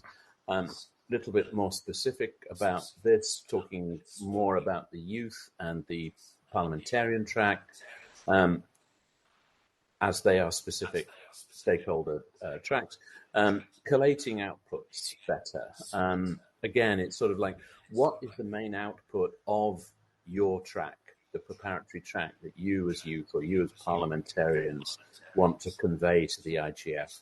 What are your main concerns for 2021? What do you want considered? And again, this is something that if you're a workshop organizer or a dynamic coalition or a main session, you can look at what the youth and the parliamentarians are saying. This is what concerns us. And perhaps your session, which whatever format it may be, would be trying to consider that. We've spoken a lot about trying to break down these notions of silos. And so, again, the session organizer might look at that output and then go to a parliamentarian contact or a youth contact and say, actually, we'd like to bring someone in from your group into our session, so that we're bringing people in from these stakeholder groups, rather than treating them as an isolated track in a different sort of room, whether that room is virtual or in person. So I think there's an opportunity there perhaps to use the IPU and also the youth project that the Polish government is working on. So informing the session organizers of the interests of these particular groups. Concern and interest about media, a discussion about media, and this is something we often talk about at the IGF, and I know that the outreach and engagement, the outreach engagement MAG working group is thinking about a lot. So how do we strengthen media? We already have messaging, and this was mentioned a lot, about the Geneva Initiative, the Diplo Initiative, and the reports that they write each day. Could there be a return to some kind of press conference each day where somebody discusses that output that Diplo has created. If people from the working groups, workshops and plenary sessions want to join, then they should do to have their own input. And could there be a name speaker? I mean, a sort of VIP famous person to join each day, so that there was something that would be a little bit of a attractor for media. So a return to some kind of press conference, and using the output that we're already creating, particularly via the Geneva Internet platforms. Sorry, while I turn over the page. The opportunity when people are having networking sessions, and this was based on an experience from previous IGFs, a lot of the sessions are recorded anyway, and we will have a lot of recordings this year, of course, because everybody will be in the hybrid format. But when people have an informal session, a networking session, please make sure that those are also recorded, so that people can, obviously the organizers can review that output, but also an opportunity for people to use media shares, social media shares, and so on. But generally, for the recordings, for all the output that we have at the end of each day, then being able to tag it in social media is a way of ensuring that things are shared. There's also the notion on the new website of being able to tag text so that searching is easier, and so on. Not just tagging text, but tagging the issues that are being addressed in particular areas. Some of this is also going to be important, we think, for people in different time zones, that if there were that 1 hour or whatever it is review of the day based on the output documents that I've mentioned, then that would be something that they could watch overnight or whatever it would be in their time difference, and help them understand what was discussed the day before without having to look at every YouTube recording or whatever it would be. VIPs as attractors, I think this has been mentioned before. And I think I will give Titi the opportunity, if you'd like, to mention the work of the working group on strategy and improvements, particularly around the notion of a multi-year plan, which would give a better opportunity for communicating with stakeholders and getting information on their agenda. I don't know, Titi, if you want to briefly jump in there.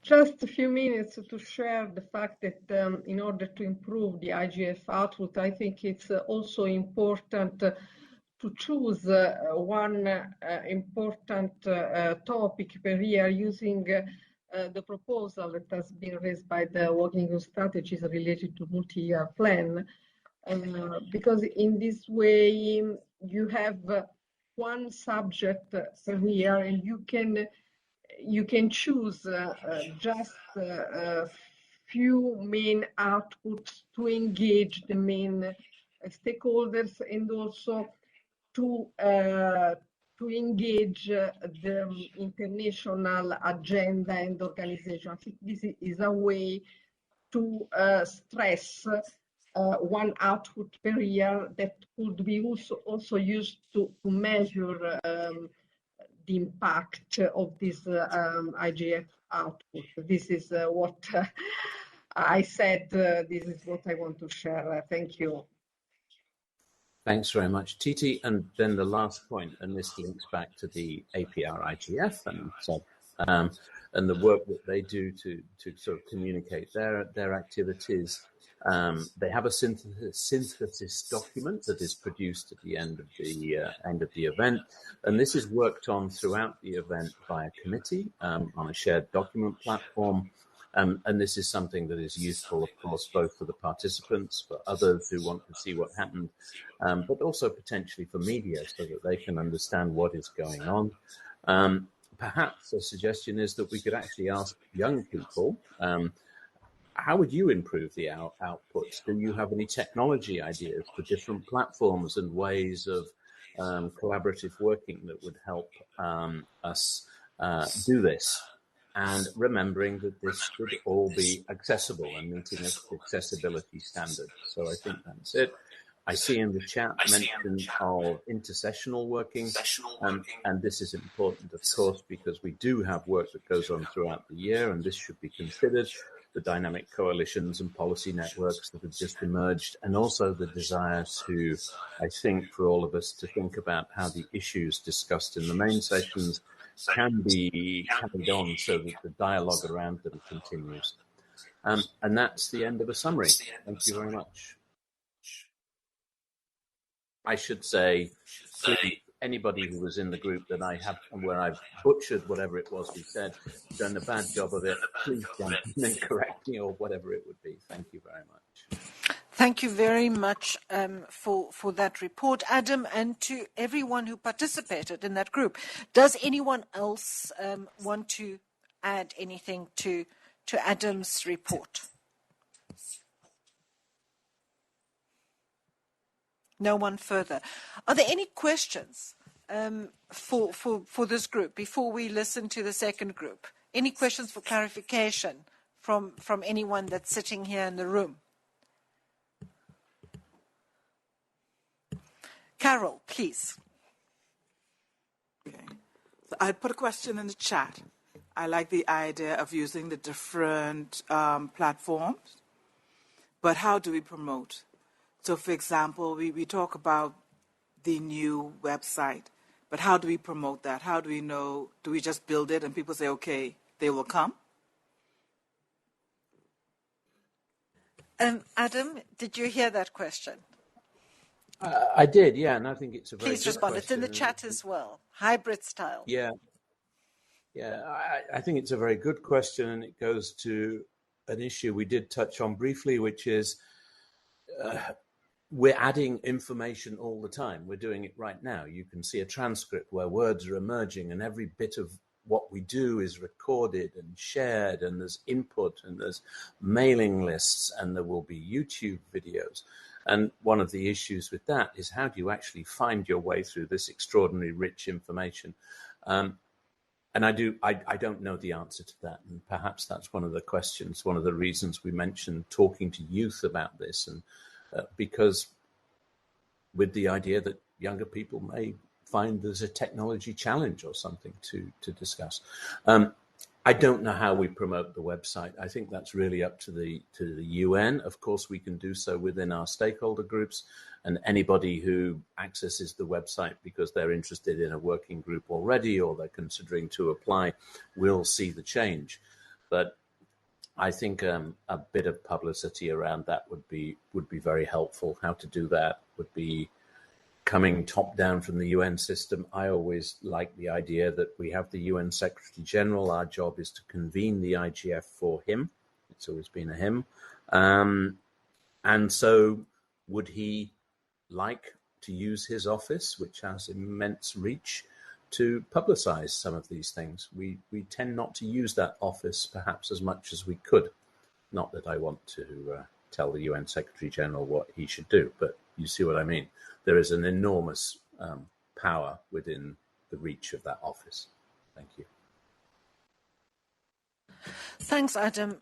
Next, we have a question from Amrita Chaudhry, MAG member, present in the room. Thank you, Henriette. Amrita, for the record. I just wanted to add what Adam mentioned in terms of promotion. Yes, the UN Secretary General's office and the UN can do a great job in spreading the word all across. Similarly, we can use the NRIs, we can use the youth initiatives which we have in the various countries, and also as MAG members, for example, in each of our mails, etc., if we are sending within our communities, if we have a tagline saying, have you seen the new IGF website or something, perhaps we also can promote it in those manners, apart from the usual channels. I know that's not enough, but at least those are certain initiatives. Thanks, Amrita. Adam, I have before you respond to that, I'll ask my question, and then you can respond to Amrita's suggestion and my question. Who did you have in mind as the audience or audiences for IGF output? I remember I heard you mention one particular audience, which was youth, but do you, and you mentioned, I think, some institutions as well, but did you consider that the relationship between the output, the type of output, and who it's intended for? Did you have any discussion on that? No, I don't think we did, not as a specific topic of discussion. It was more the broad pushing it out there kind of thing. Yes, we do want to reach parliamentarians, and that was mentioned, but it's more about including them in the process, and then they would ideally use their own mechanisms to share that, whether it's through committee or whatever that would be, parliamentary committee. But no, there was no specific thought on who the audience would be. I think it's the IGF is the IGF, and internet users would be just too nebulous. But yeah, it's a good point, because journalists struggle because the IGF and also a lot of internet governance is not newsworthy in the sense that it doesn't make a headline. So how to change that? Amrita, I'm not sure. While you were talking, I wondered, does the UN Secretary General, his office at least, have a Twitter account? And when the website is ready and stable, could we just see a tweet from them? A nice, enthusiastic, I'm really pleased to see that the IGF website is available, or has been upgraded, or whatever it would be.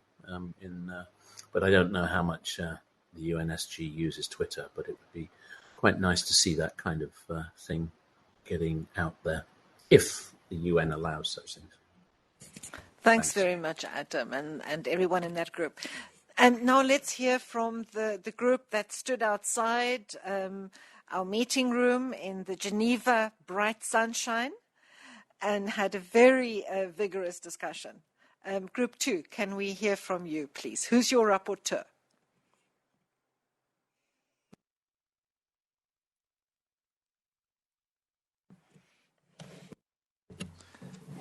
Dear colleagues, can I be heard? Roman Chukov, MAG member, for the record. So we discussed the two questions. If briefly, the first question, one of the ideas was to have some outputs from the preparatory engagement phase sessions to make sure that participants of the main sessions have some brief summary what has been discussed. It would be useful for all the speakers and for all the participants and remote participants to know the context, because as we understand, many of the issue teams during the preparation of the preparatory engagement phase took this educational approach to sort of introduce the audience to the issue. So we think it will be very helpful to, before the main session, to have such guidance and brief summary into what has been discussed, which will basically give the, let's say, outline of the current state of things. So this is briefly on the first question. The second question consists of two aspects, as amazing first group also shared. So one aspect is PR and promotion of these outcomes, and the second question is the format and content of these outcomes. So these are two separate questions, and maybe, yes, as also Titi's contribution was really valuable, maybe our group, our working group on strategy and strengthening of the IGF can consider some more activities on how the IGF and should promote the results, and how to make sure that we do not only promote the fact of existence of the IGF, but its substantial messages. But the second, so this is something to be considered. Of course, it shouldn't be an additional burden for the Secretariat, and we should really understand who will be those promoters in a good sense of the specific outcomes of the IGF. And the second most important question is, what will be those specific outcomes of the IGF? How to make sure that the executive summary of all the discussions, including preparatory engagement phase and the main sessions, and all these 80 plus discussions of the forum are equally reflected in this short summary. And among those proposals which we discussed was that we could have some executive summary either for parliaments or for governments to make sure that these stakeholders who are to take some immediate actions or to consider some strategic planning for years to go, that these stakeholders understand from such executive summaries first the current issue area, what is the problem, second, how these problems are being currently addressed globally, so more like sharing best practices, and the third one, what are those strategic challenges and approaches which we should all think about it. So this is just one example of how such executive summary could look like, but the main question is whether the host country is producing this chair's summary as usually with the help of secretariat and after some time provided for MAC and all the stakeholders to give some substantial comments and critiques. But again, it's also very important to not be late with these recommendations so that we can also promote it in addition to the fact that IGF took place in Katowice. We should also promote some key messages out of it. And also Secretary General himself and his office and UNDESA and other relevant offices and stakeholder groups should know what was the basic output of all the discussions. We discussed the practices of some partners and some stakeholders of the forum who produce reporting from the sessions. We discussed that maybe there are ways to increase the to increase unbiased nature of such reports, maybe in partnership with the session organizers. It would be, of course, someday ideal to have a joint report by session organizers and this, like external partners, verified by all the participants to make sure that all points of views were reflected. But this, what considers the session outlines. What will be the main messages out of the whole forum? This is a big question mark, and how to prepare it. The only consensus way was that it's up to the host country to decide on the format. But I'm sure that we still can propose some innovative solutions how this IGF might differ in terms of being specific and really address some current challenges. This is, I think, it from my side, and I kindly ask colleagues to comment.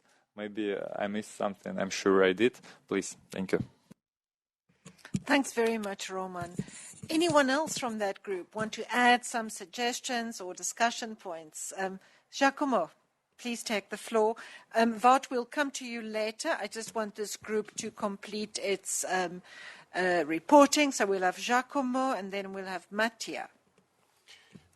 No, the report is perfect. I think that there is only one point that was probably not focused enough, is that we said that that we need to identify within the massive messages that we have, because we treat all the problem of the internet governance, eventually to cherry pick some topics that could be the topics on which we want to give more attention. And in that case, then we need to have a special track of production of a report that is more accurate and more in-depth and more eventually in the form of suggestion, recommendation, action, request for action.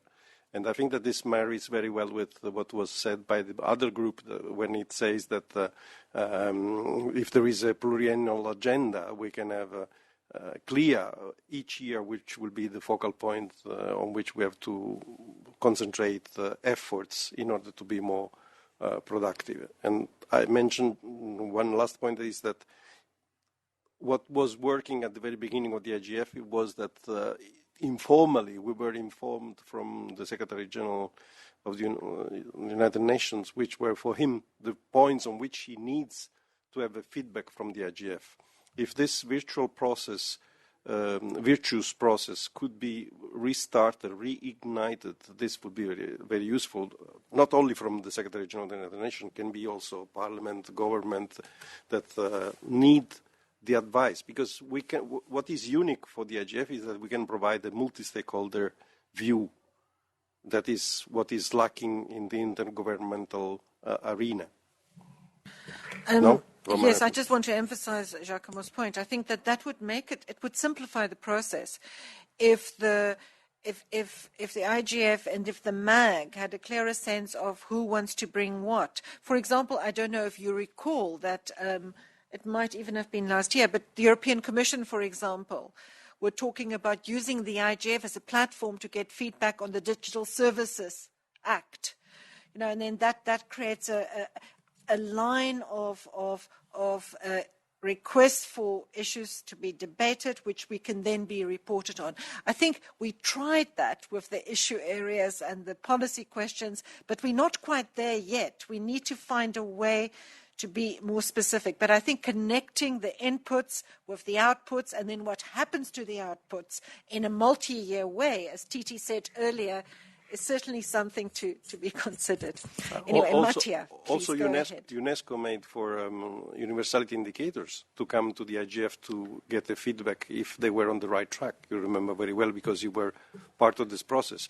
We can offer this kind of assistance to many institutions that are working in this field. I agree completely. So I'm not sure if you all heard.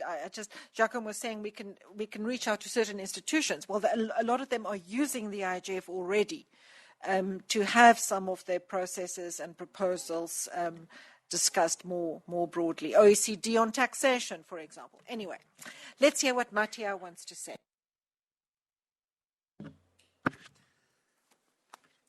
Thank you very much, Henriette. I would like to praise my colleague Roma for the very, very important speech and very completed brief.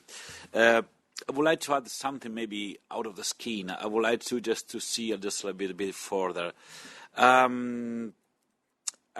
I think, is really important reality that we have to strengthen and we have to promote. If I read the common agenda by the Secretary General of the UN, it was issued, I think, 3 months ago. On the paragraph number 93, they really describe the important role of IGF. So I think that we are dealing with a very important strategic issue, and we have to be confident and aware of it. I would like to say something maybe out of the scheme and maybe to think about the future, because I think that IGF is going in a very good way. I remember when it was the first IGF and IGF began. It was 2005, if I'm 2006, and it was more or less 15 years ago. Internet was clear, but maybe the human rights in the internet, maybe the connectivity and most of the topic that IGF is discussing about, then they were not very clear at the global level. So in a sort of ways, in 2006, IGF represented a sort of groundbreak in this kind of topics, in this kind of session. And even the multi-stakeholder part of the IGF is really, really important, because I really participate like a speaker in a lot of events talking about the digitalization of public administration, cybersecurity, human rights, the same. But what is the really added value of IGF? That we are, as Giacomo said, multi-stakeholder, that we're trying for the first time the hybrid, but real hybrid conference method. And I think that we have to continue in this kind of way. In 2006, we were sort of groundbreak. We are sort of a pioneer. Now, nowadays there are several institutions that more or less are talking about the digitalization of public administration. Now we have to focus and think, because I am talking with you, my distinguished colleague, because in a sort of way we are trying to design the new style of the new IGF, because we have to be the groundbreak, the innovators in the sort of way to do. Because now we are at the level that a lot of agency, a lot of events are more or less the same that we are. Now we have to do just a little bit more. I'm talking to you, Henriette, I'm talking to you, Chengetai, and we have to knock the door to the UN and really claim to be heard and to be important. This is, I think, that we really need. On the digital roadmap, there is an important point about the IGF+. This is not the way how IGF will improve. We don't care, but we have to begin to regain the role of groundbreak and to present something more. I think that the parliamentarian session is one of this one, and the role, the institutional role of the parliamentarians that are in IGF, and I know that the Poland made a huge effort to convene a lot of parliamentarians. The Germany did the same 2 years ago, and I think that the role of parliamentarians could be a new added value to the IGF will be improved, and I really think that we can really inspire the regulation and the legislator. This is my point of view. So we have to think about the future of IGF. Thanks, Mattia. We don't have a lot of time left, but let's hear what Wout has to say, and then I'll also read some comments in the chat. And I have one remark I want to make. I hope I don't forget. Wout, you have the floor. Yes, thank you, Henriette. And first, thanking Adam for his excellent review of what we've been discussing. Because what I've heard, I've got two things that I'd like to add. I think that the UN press office has a lot of experience with the press. So, in other words, how can we get that experience and make sure that our messages get across in a more professional way than they currently are? The second is that there was three comments. Sorry. Second is that with all the outcomes that we are working on currently, we are catering different stakeholder communities in different categories. So in other words, that perhaps instead of just publicizing one digest on the IGF website, we should be catering these different stakeholder communities. So what is the message for industry? What is the message for government? What is it for policymakers, etc., etc.? So that through a liaison system that we sort of have with the MAG, we can cater these messages directly to the people they concern. And perhaps that way we will get more involvement from those communities as well, because some are still not very represented at the IGF. And by showing that we're actually working on their concerns, we may attract them to the IGF as well.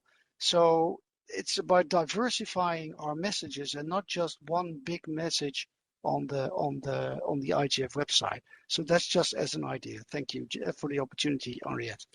Thanks, Wout, and thanks everyone for contributing to the session, which we now need to bring to a close. What I've done, just offline now, is to ask the Secretariat, because we also have to be sure that what we undertake, particularly for 2021, is realistic and is implementable in terms of the current capacity that we have within the MAG and the Secretariat.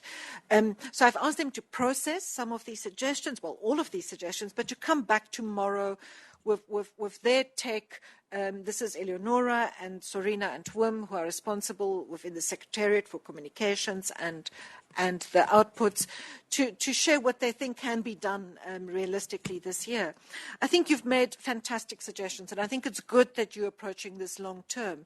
And I would request the Secretariat in their report, in the meeting summary, to highlight the points that were made for strategic longer term consideration as part of the IGF strengthening process, the keeping the IGF relevant, as Mattia was saying.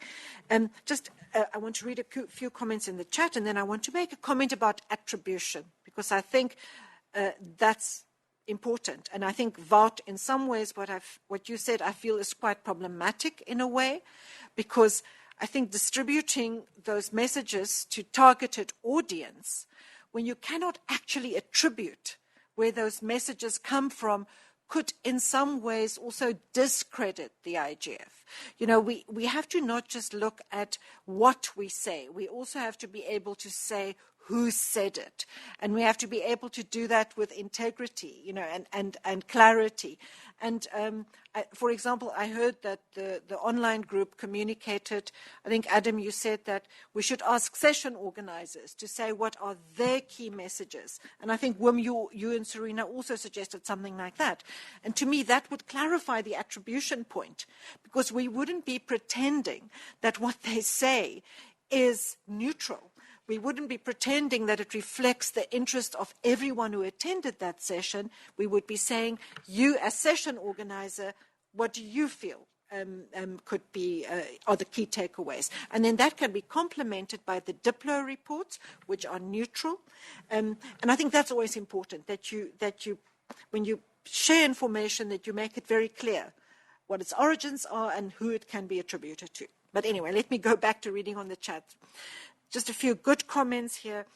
Juliana, MAG member Hasianti, was saying that it's important to look at liaison with the press and using media outreach, not just around the event, but actually to really liaise with the media around all the intercessional work as well, and to have continuity as well. So it's actually building relationships with the press, you know, that will be over time. Christian was saying we should use the regionals and sub-regionals and national IGFs. This was discussed in the Geneva-based breakout group as well. I mentioned the example of the US IGF, which has an annual debrief after the global IGF, where they organize a meeting where people actually discuss what came out of the IGF. Just think of how powerful it could be if every regional and national IGF took just some of the IGF outputs, even if it's just the issues they are most concerned about, and discuss that at national level with government, with parliamentarians, you know, with other stakeholder groups. And then there was a comment from Carol. We've just addressed Carol's comment. I'm just scrolling down.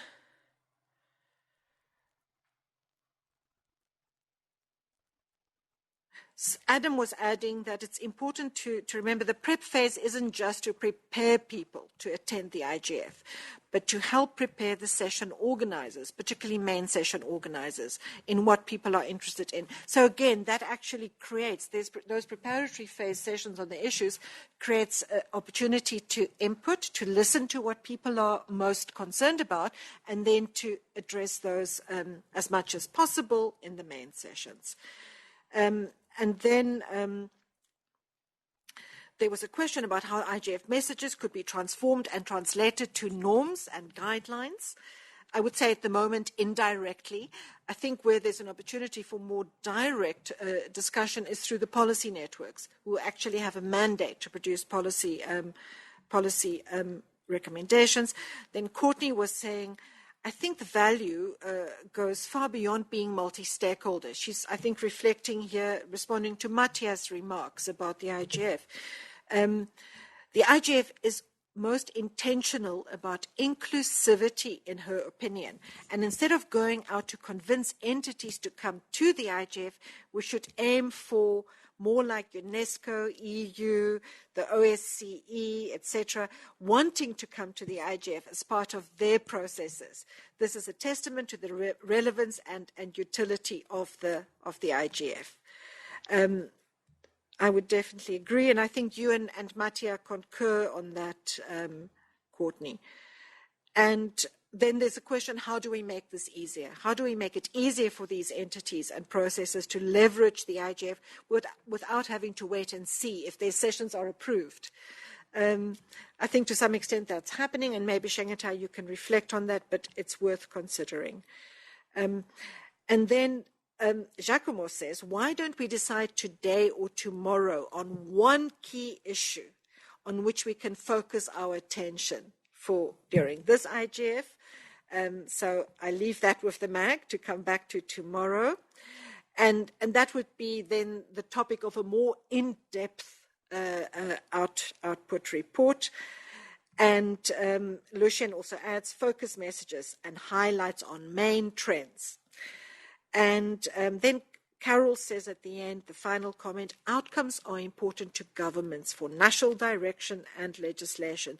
They need to know the good, the bad, and the ugly. So those are quite powerful closing words for this session. So thanks, Carol, and thanks, everyone. And Secretariat, I know it's challenging, but I have complete confidence in you. And I think if you can just capture what you think can be done now and what you think should be tabled for further consideration, that would be very helpful. So thanks, everyone, for being in this session. Meal break time or work break time for those of you in the room and those of you who join us virtually. We will reconvene at 1500 Geneva time, which is 1300 UTC. See you later, everyone.